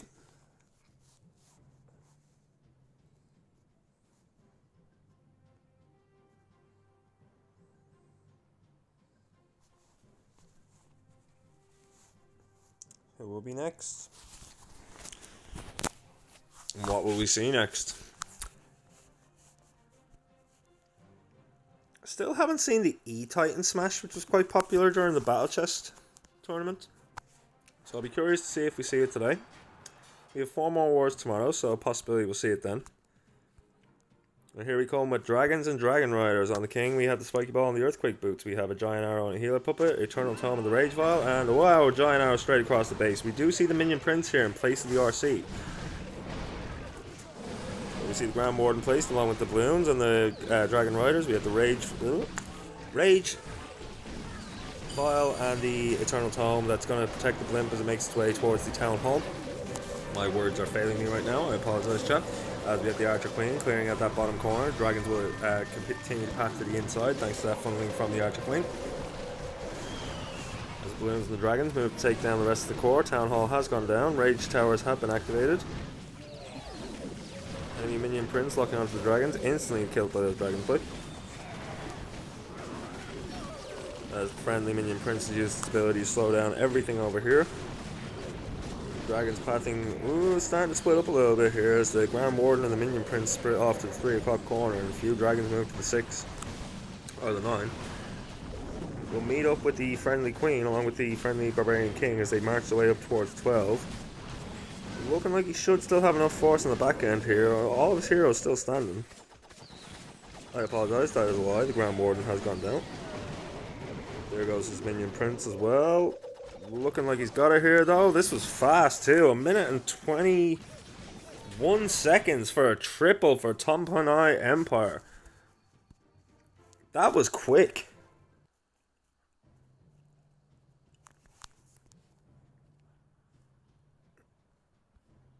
That was super quick, like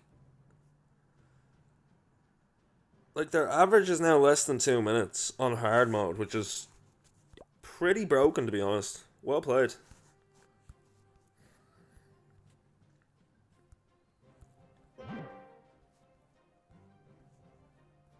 So as we move into the halfway point of this war, Tompanai Empire giving a great showing here. Quite the entertainment value from all their hits so far. God's Warriors also giving us a good show. That opening 2-star was unlucky. It does take a little bit of the pressure off Tompanai Empire.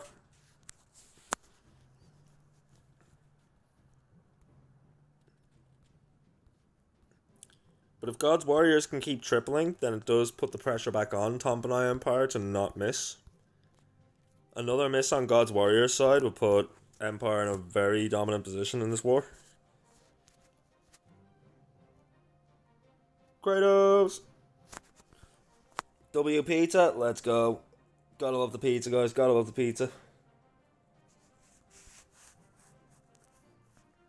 Oh, Farani teaching us all sorts of new little tricks in the chat. I didn't know you could check what was recent either. I just tell people how to get the starter Pokemon, how to catch Pokemon, and how to use the extension to buy items in the shop. And battle with their Pokemon. That's about all I know how to do with it.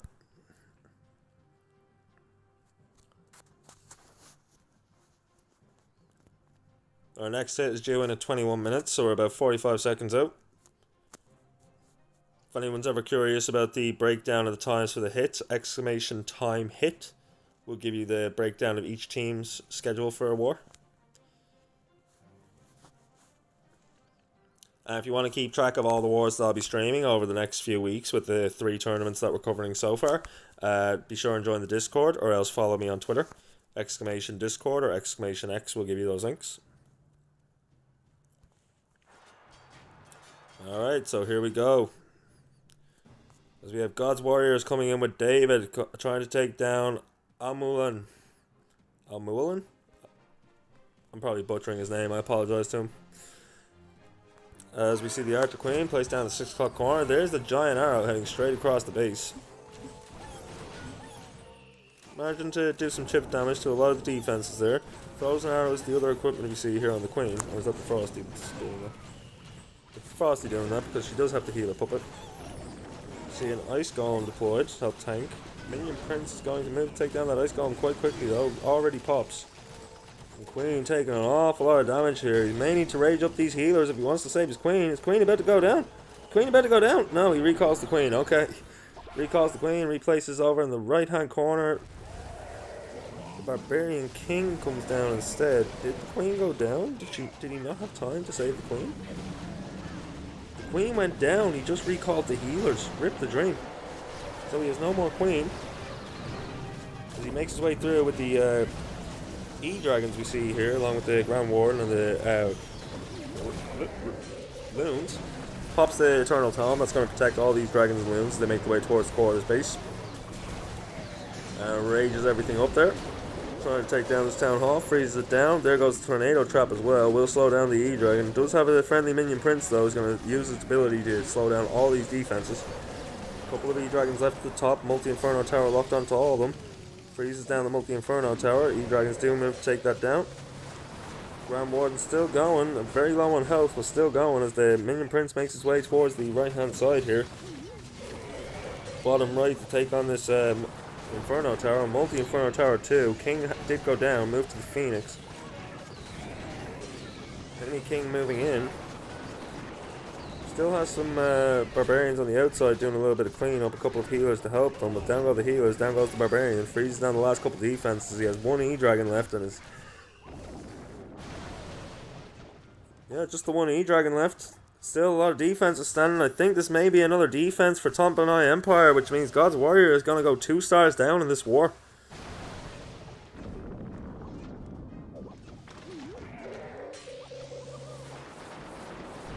Can we get the rips in chat, people?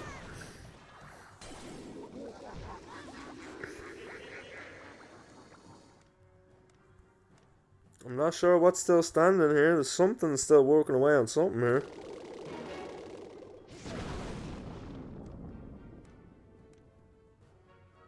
Yep, there it goes. 82%, 2-star. Tompanai Empire in a very dominant position as we move to the back half of this war.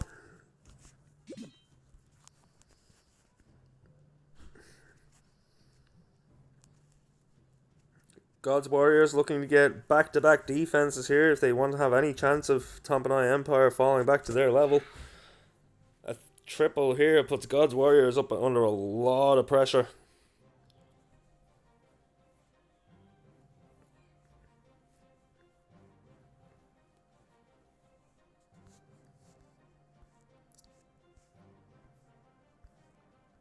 So as we wait to see what happens, we are 40 seconds out from Empire's next strike.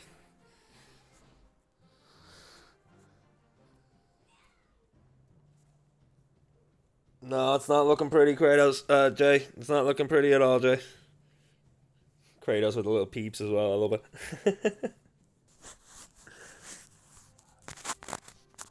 To anyone watching over on YouTube, I apologise that I cannot monitor my YouTube chat. If you wish to come say hi, please come on over to Twitch, Skulls597. We have some fun here in the chat. As we move into the back half of this war, we have Al-Mu'al taking on God's Garrow. Looks like we're coming in with a dragon and... Is this a level? Okay, he's got 11 loons and dragons, so it looks like a regular dragon attack. No dragon riders really, just one dragon rider, which is strange to see. Giant arrow used across the base. King's got the giant gauntlet and the spiky ball. We have the Eternal Tome and the Healing Tome, the Rocket Spear and the Seeking Shield. We have the Queen coming in from 6 o'clock along with an Ice Golem to help tank for the Queen. Freezes down all those defenses as it's popped. Freezes down the enemy King as well. Baby Dragon used for funneling on the right hand side of the Queen here. Hopefully make her walk to the left after she takes down this mortar. On the left hand side we have an E-Dragon deployed to clear out that corner. Help with the funneling of the rest of the dragons. Recall on the Queen along with her healers to get her out of the firing line. Down come the dragons. Down comes the Grand Warden. Down comes the balloons. Dragons will tank for the balloons as the Stone Slammer we see here instead of a blimp starts to make its way in. Eternal Tome pop, that's going to protect all those dragons as they make their way into the core of this base. Freezes down the Fire Spitter. Dragons will move in to take down the Inferno Tower. We still have the Stone Slammer doing a lot of damage there, managing to take down the other Fire Spitter. Freezes down the Monolith. Dragons have split up here though, moving in 3 separate distinct packs. Not really what you want to see. Has redeployed the Queen, moving up towards the 12 o'clock corner here. Healers are keeping good track of the Queen. E-Dragon's still getting a lot of value for funneling there. Oh, E-Dragon's down, never mind. Moves on to take on the Town Hall. Two dragons. We'll do that nicely. Enemy king goes down. Coming from the right hand side, we have the Royal Champion throwing the Rocket Spear. Gonna take down the Scatter Shot. We'll move on to the Fire Spitter. Yep, moves on to the other Fire Spitter. Nope. Invisibility spell used on the Royal Champion. Enemy Royal Champion also hit by that invisibility spell though, so she will be protected from all the enemy troops. Ooh. And this is looking a little bit scrappy. He should have enough force to finish it here, but okay, he had me a little bit worried there when his dragon started splitting up, but this is going to be a 3-star. Keep Tomp and I Empire in a very dominant position here. God's Garrow cannot afford another defense. They need to triple here. If they 2-star, Tomp and I Empire really have a very nice cushion to fall back on. A 2-star here would only put them level with Empire, and Empire would still have an attack in hand.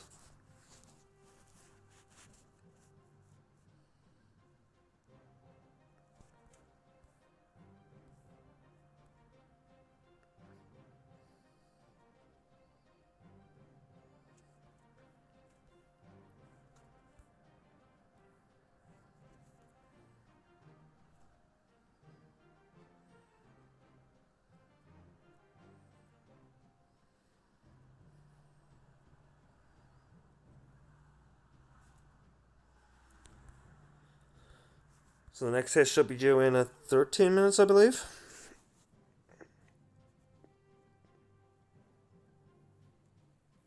Meaning we're about 30 seconds out.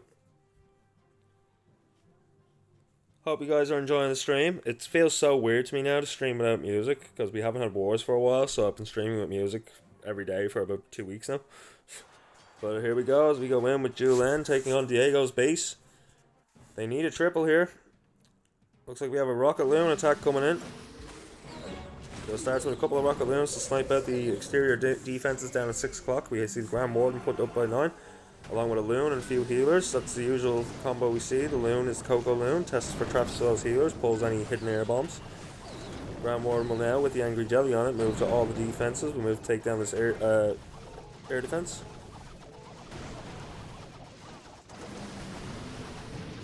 Thanks to the Angry Jelly, we'll ignore the storage and continue to take on. We'll continue to charge towards the crossbow. We'll move then onto the multi-archer tower or the double cannon instead. Another balloon sent in to test for traps for the healer. Rage Gem is equipped to the Grand Warden right now to help rage up those healers and help them heal a little bit quicker.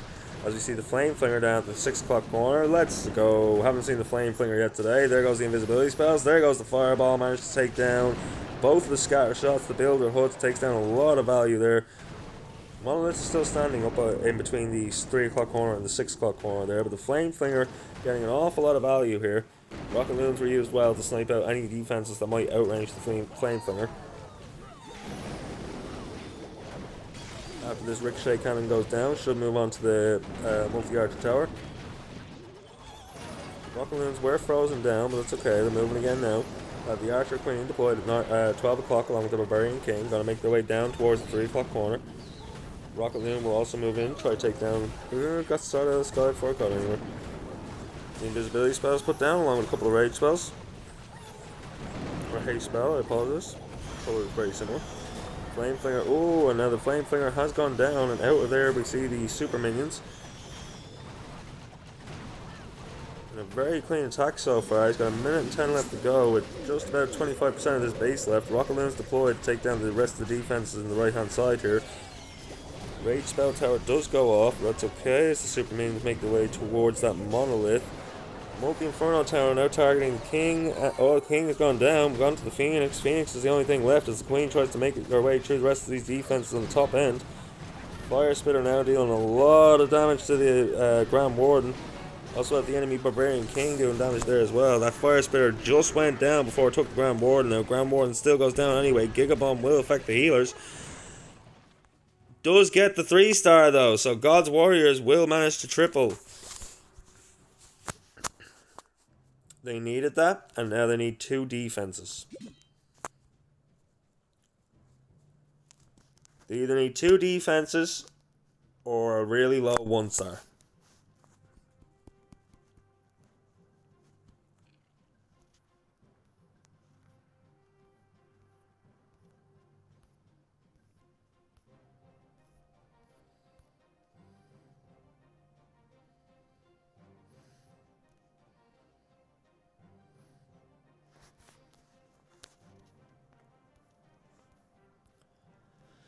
Two attacks left.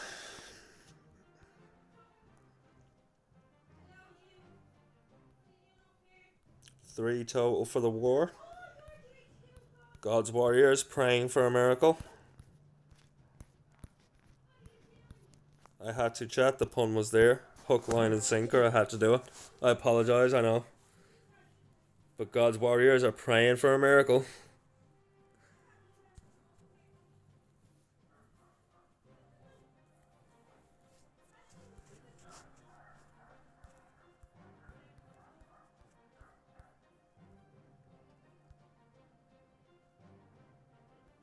So here we go. Altano is going to take on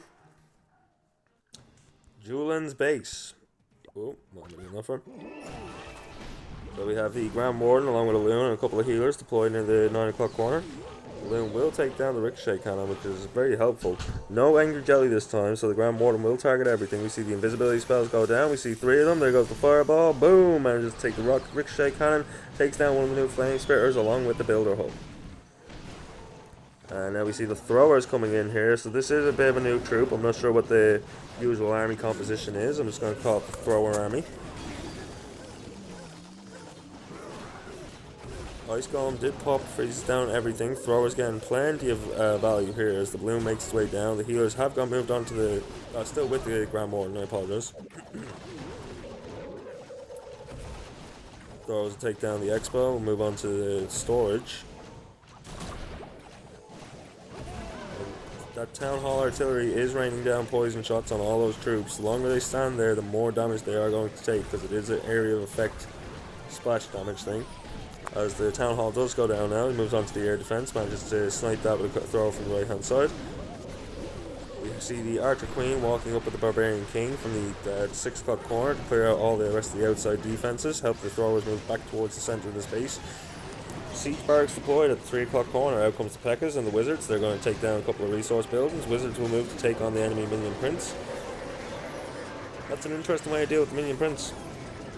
Jump spell deployed in the core of the base. We do see some Ice Golems come out of the enemy CC. Along with the enemy Poison spell, we see the crossbow is doing a lot of damage here as everything is like frozen down. The throwers do get out of the freeze though. They will take the jump spell just as soon as they take down this crossbow. They may have the range to get the air defense too. They do.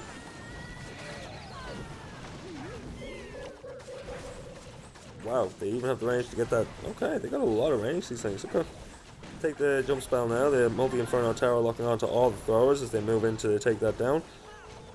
Enemy RC deployed in the 9 o'clock corner is moving through all the defenses that are left on that side as the rest of these throwers come through the centre of the base. Still a lot of defenses on the back end. We do see the Tesla farm pop up near this backside. Scatter shot. Okay.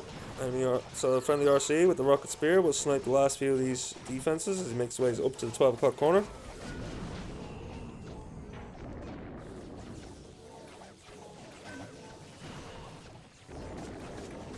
Man, 2 weeks without wars, I'm seriously out of practice for calling these things. The amount of times I've said okay here has been ridiculous. But as we watch Tompanai Empire make their way up to the back half of this base, it looks like they are going to secure yet another 3-star.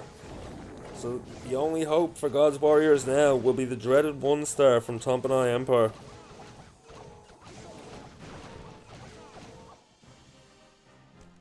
Out of time! I didn't even check the time, chat! I wasn't looking at the time. A 95% 2-star.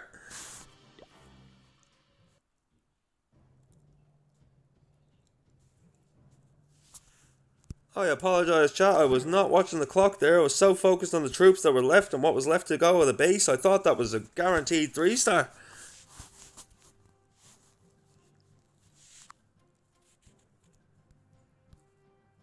Man, 2 weeks without wars to call, and this is the level I've gotten to? Wake up. We will do better. We will be better.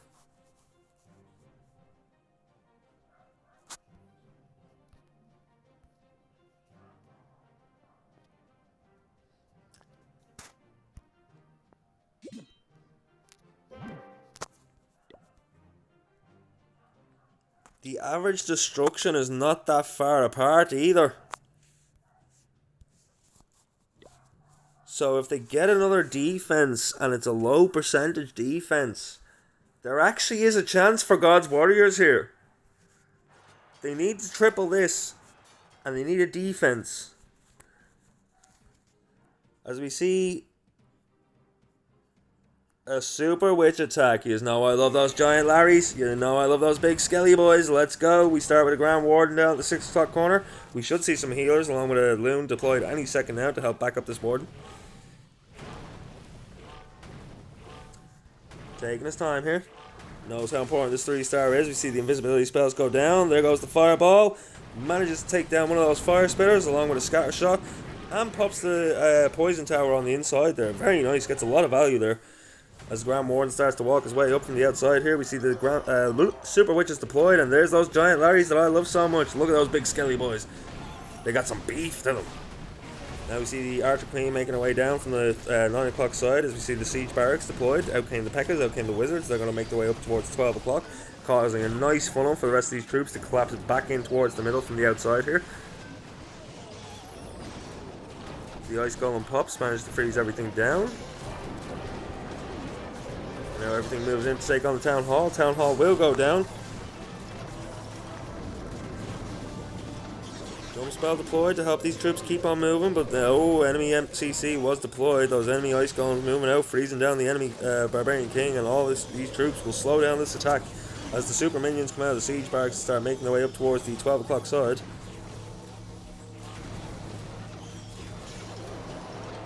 Rage Spell Tower is deployed in the core there.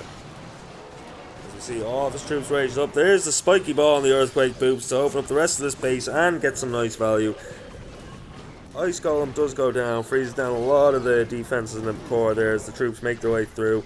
Still has plenty of healers. Still has witches. Still has some super skeletons there. So big Larrys, as I like to call them. Archer Queen did go to the healer puppet there. Not sure what is slowing her down. Might be a skeleton spell, or as we know, Queen will do Queen things. Is she shoot? Yep, she's shooting walls, chat. She is shooting walls. This is what the Queen does. She didn't even open the wall that would let her outside the base. She just shut the wall that would let her into that little compartment to shoot 2 more buildings before shooting another wall. Go Queen, we love you. Anyway, as the Grand Warden is still alive, making its way up from the 9 o'clock, the 3 o'clock side here. This is looking like it's going to be another triple for God's Warriors, so they will manage to grab the last 3 stars they need. They do need the defense on the back end.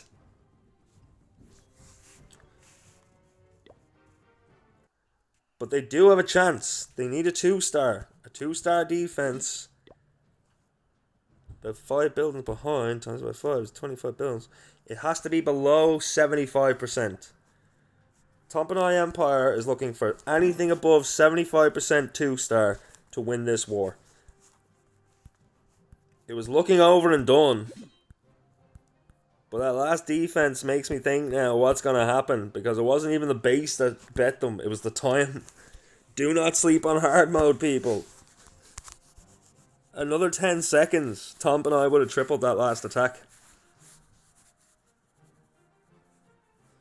I'm scared too. Let's go as we see Rigatores come in. Rigatore is a name known in the Clash community. Wonder if that's actually Rigatores.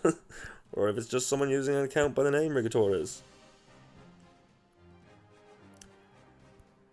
As we see a thrower attack coming in here now.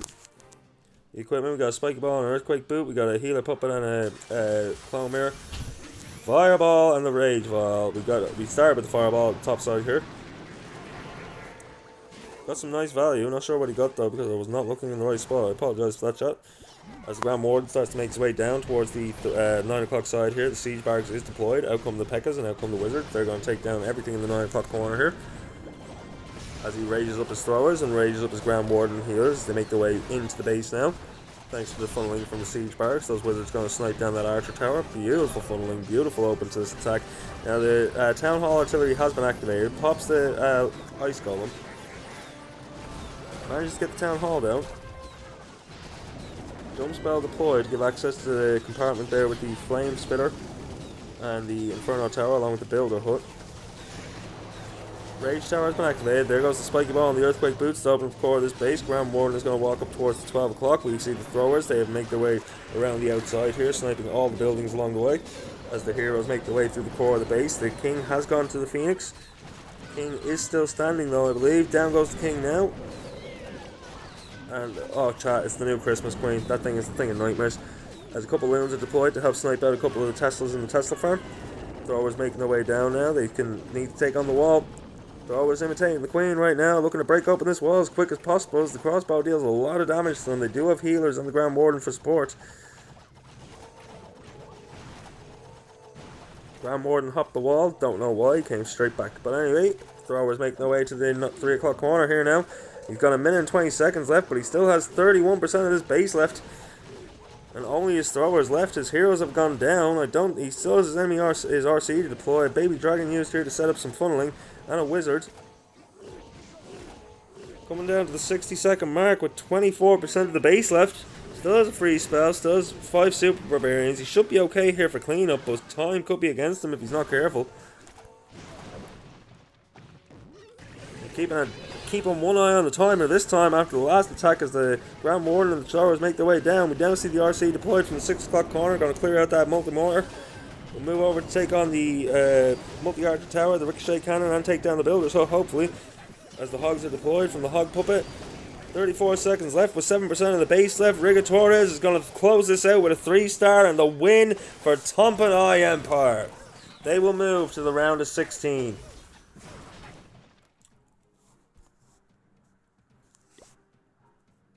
With a 1-star win.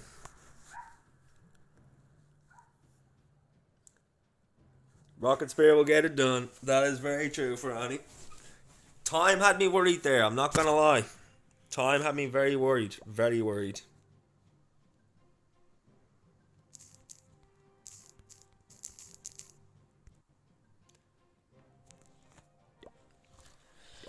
So yeah, guys, that is the end of our second war today. We have 4 more coming tomorrow. Let me check my lineup exactly and I'll let you know who we're seeing tomorrow. I do also need to check the Battle Chest server and claim some matches for that. But we do already have 4 wars lined up for tomorrow. And of course, Discord on the laptop never wants to let me check my personal messages for some reason.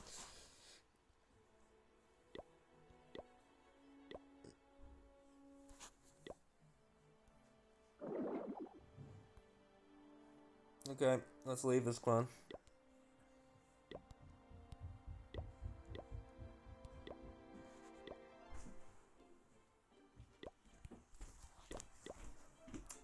Thank you, Jakey. Bye bye. Love you. Why are you playing? I'm not playing, I'm streaming. What's streaming? I'll tell you the next time I see you, okay? Okay. Love you. Bye bye. He's a little cutie. Yeah, we jump back to Iron Army. No, that's the wrong clan for this one.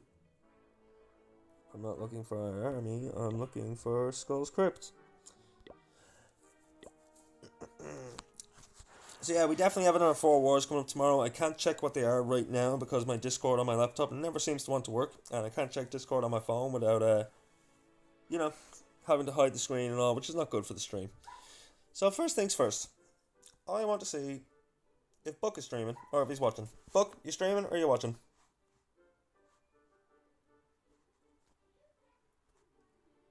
Oh, we also need to do a raffle. Yeah, GG's to everyone involved today. Like, congratulations to the Supreme Kings. And congratulations to Tompanai Empire. We will see them in the round of 16, I'm sure. Commiserations to God's Warriors and to Wolfpack. Wolfpack Esports is a team that has been featured here before. And we have seen them do quite well. So, bit of an upset. But Supreme Kings, they did put on the better war today. They definitely gave us the better showing. And they will move to the round of 16 along with Tompanai Empire. We do have 4 more wars tomorrow, one of which I know for a fact our last war of the day will be for our associate team, the mighty Mercian Esports. They have just come off their Season 5 Battle Chest Championship win, looking to cinch another championship. So hopefully we can see them take a dub tomorrow, move to the round of 16 also. But yeah, if you want to keep up with all the wars that I'm going to be streaming, exclamation Discord. I post everything and announcements on there. Or if you're not a Discord person, you can follow my X or Twitter. Exclamation X will give you the handle for that. And yeah, guys, if you enjoy the content, consider hitting the follow button here. I stream a lot of casual Clash, a lot of Pro Wars, and then I also play some games with viewers like Pokemon Unite. We're also looking to get a better setup soon, so I should be able to do a lot more stuff with viewers. Yeah, let's get our star balance for the day.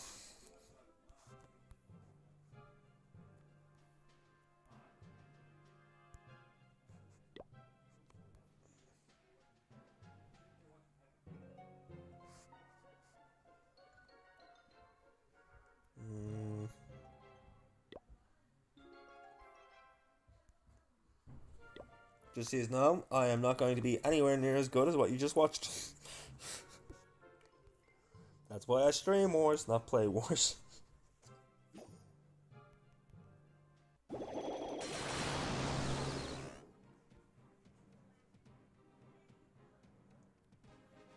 mean, I kind of just want to do this.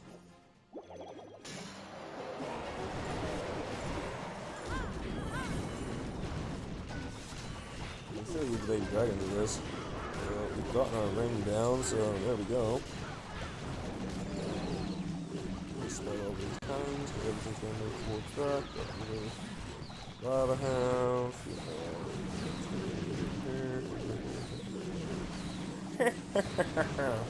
And down come the raid spells.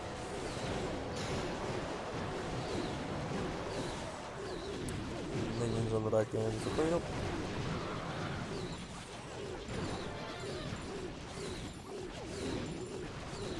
This is looking crushed. I'm liking this. Not many defenses left. Plenty of wounds. Popped out my lava house. Still got lots of lava pups. Got the minions on the back end.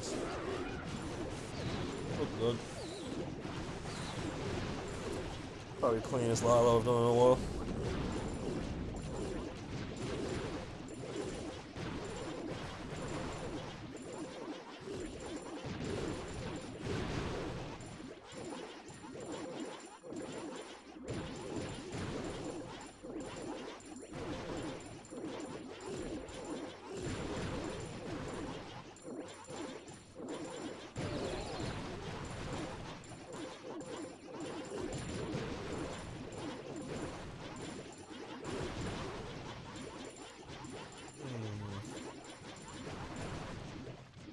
While this attack's going, I'm going to see if there's anyone we can raid into.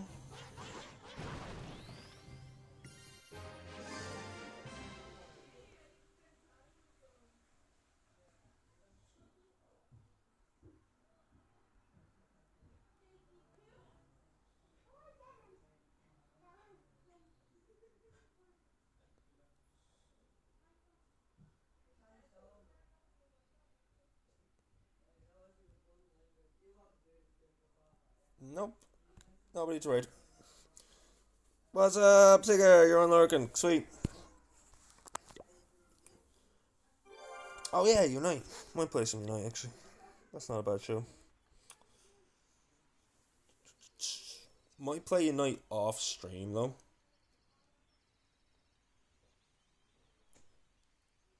Because I have most of the people here who play Pokemon Unite as friends anyway. I don't know, Tig, I don't know. Because when I play Unite and I'm streaming, Unite acts up.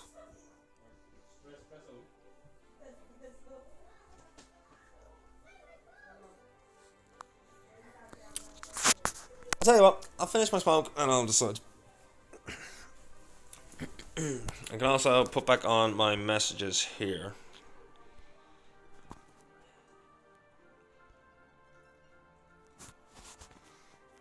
Try it once. Well, what I'm thinking is, Tig, even if I don't stream it, we can still play. Like, we could all jump into voice call on Discord, like, you know?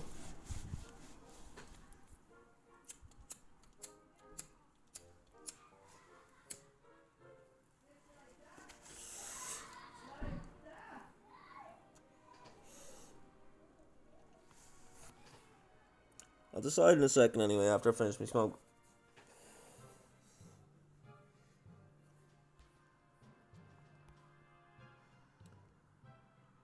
we have another 4 wars to stream tomorrow, so I don't really want to stream any more Clash right now.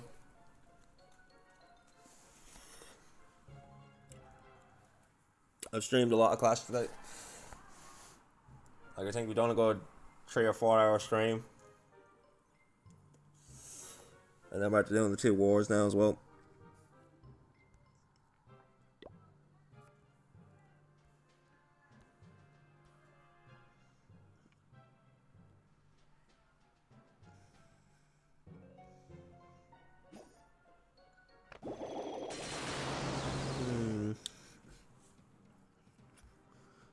It's not what you want to think to yourself after you've already dropped your lightning spells and your timer's ticking now.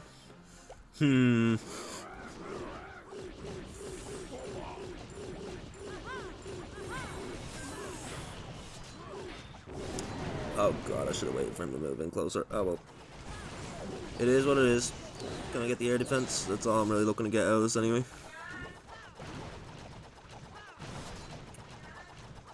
Looks like I can get the air defense. Nice.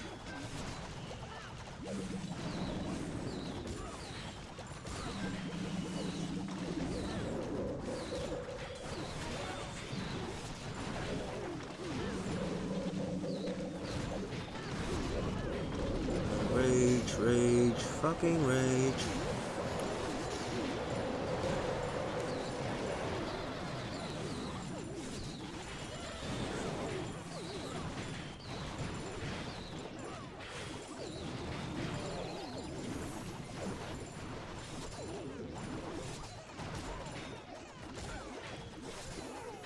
How's everything on your end, Tigger? Hope you're having a good day.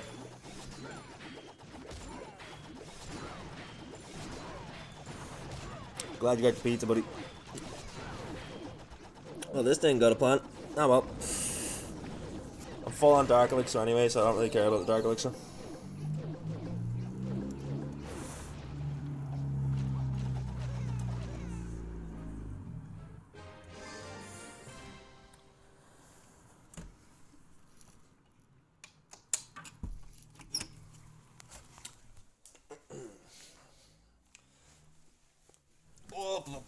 Sit my ass down because it's getting cold.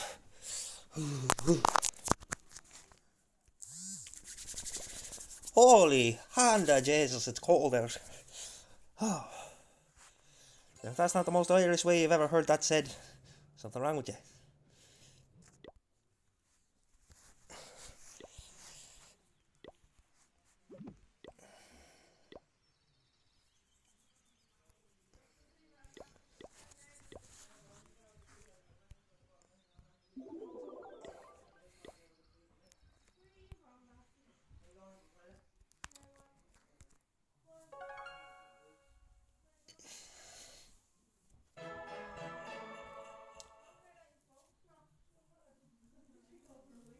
I was freezing my knickers off. You ever hear the one, Jesus, Mary and Joseph and the donkey, they took them all to Bethlehem? That was probably a bit quick. I need to get out of my war calling pace. Jesus, Mary and Joseph and the donkey, they took them all to Bethlehem.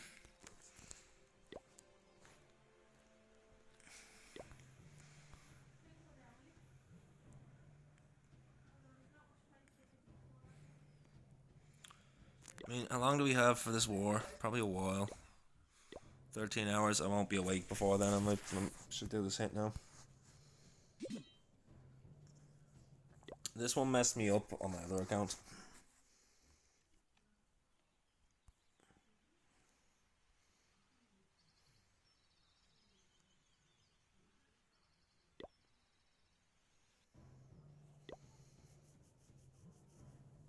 I have Queen Charge Hybrid trained here. Oh, I'm not good with this army. My CC is for bowlers. Oh, not good. Okay, we waste the armies. We'll keep the CC.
So I'm so bad at this attack strategy, I don't know why I bother with it sometimes. Like, there's so much left of this base, there's nothing that these minions and hogs can do. I'm just getting decimated.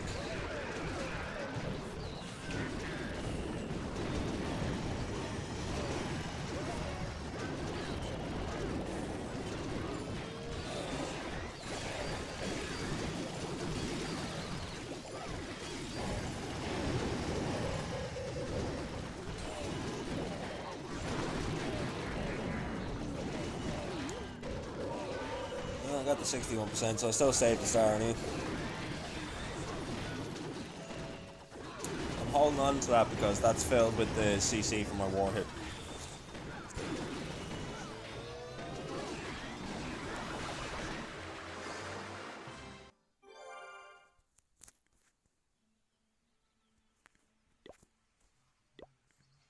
Which is supposed to be this army.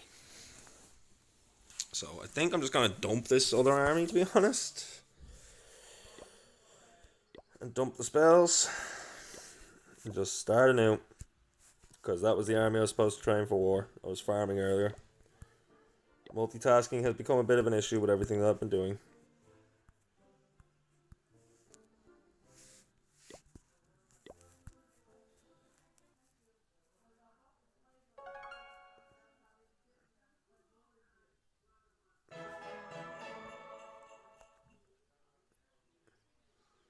Bruh.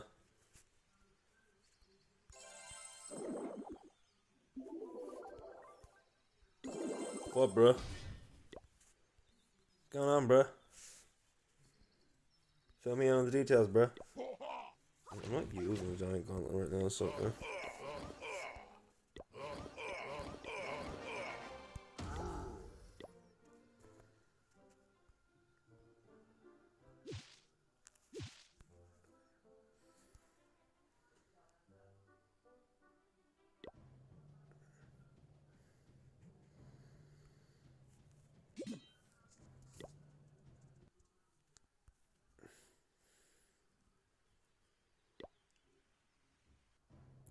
What is the army I have trained here? Got hybrids trained here too, really? I'm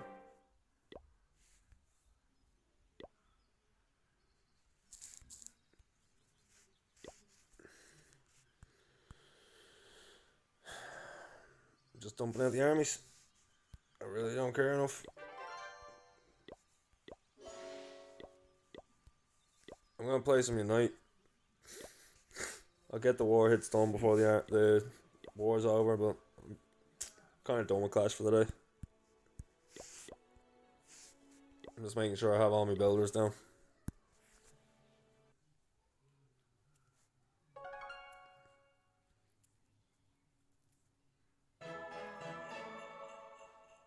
What time yet? 9:15. What time's our first war tomorrow? 2 seconds, guys. I need to check something. Might end stream now, to be honest, because I think I have an early war tomorrow that I need to make sure I'm ready for.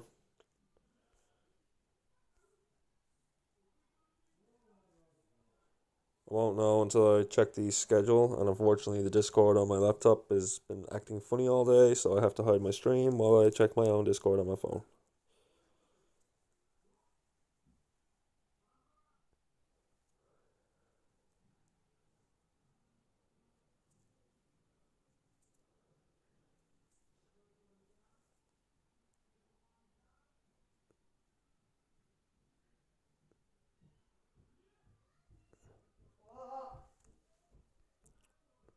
So the first one tomorrow is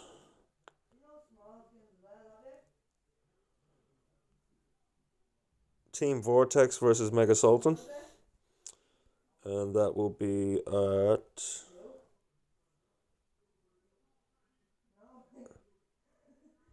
that's tomorrow night. No, that's the second match. So the first match is at 5:35. It's actually not that bad. But if I want to stream tomorrow before that, then I will have to do some work tonight, so I don't have to do it tomorrow. Okay, I think I'm gonna end stream there then, Gus. So to everybody that was watching, thank you very much. Come back tomorrow. We have 4 more wars on the way. To all you over on YouTube, thank you also for watching. I hope you all had a good time. And I may jump on for a game or two of Pokemon Unite. We'll see. Let me check the raid list one last time, see if there's anyone we can raid. I know I have some Pokemon Pocket fans in the chat. We could raid an executive, because he does play Pokemon Pocket quite a bit. Right now he's playing Marvel Rivals though.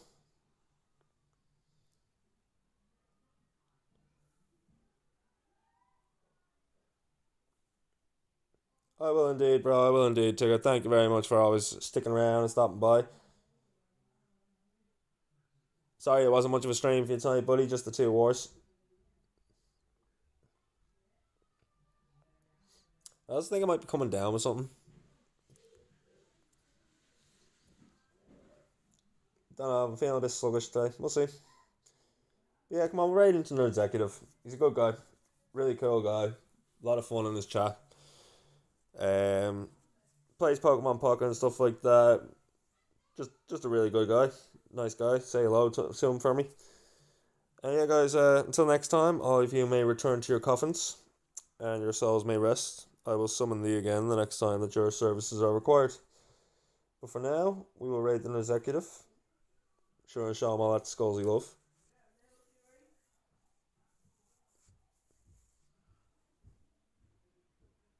And let's see if I can actually raid this time without my laptop trying to blow up on me.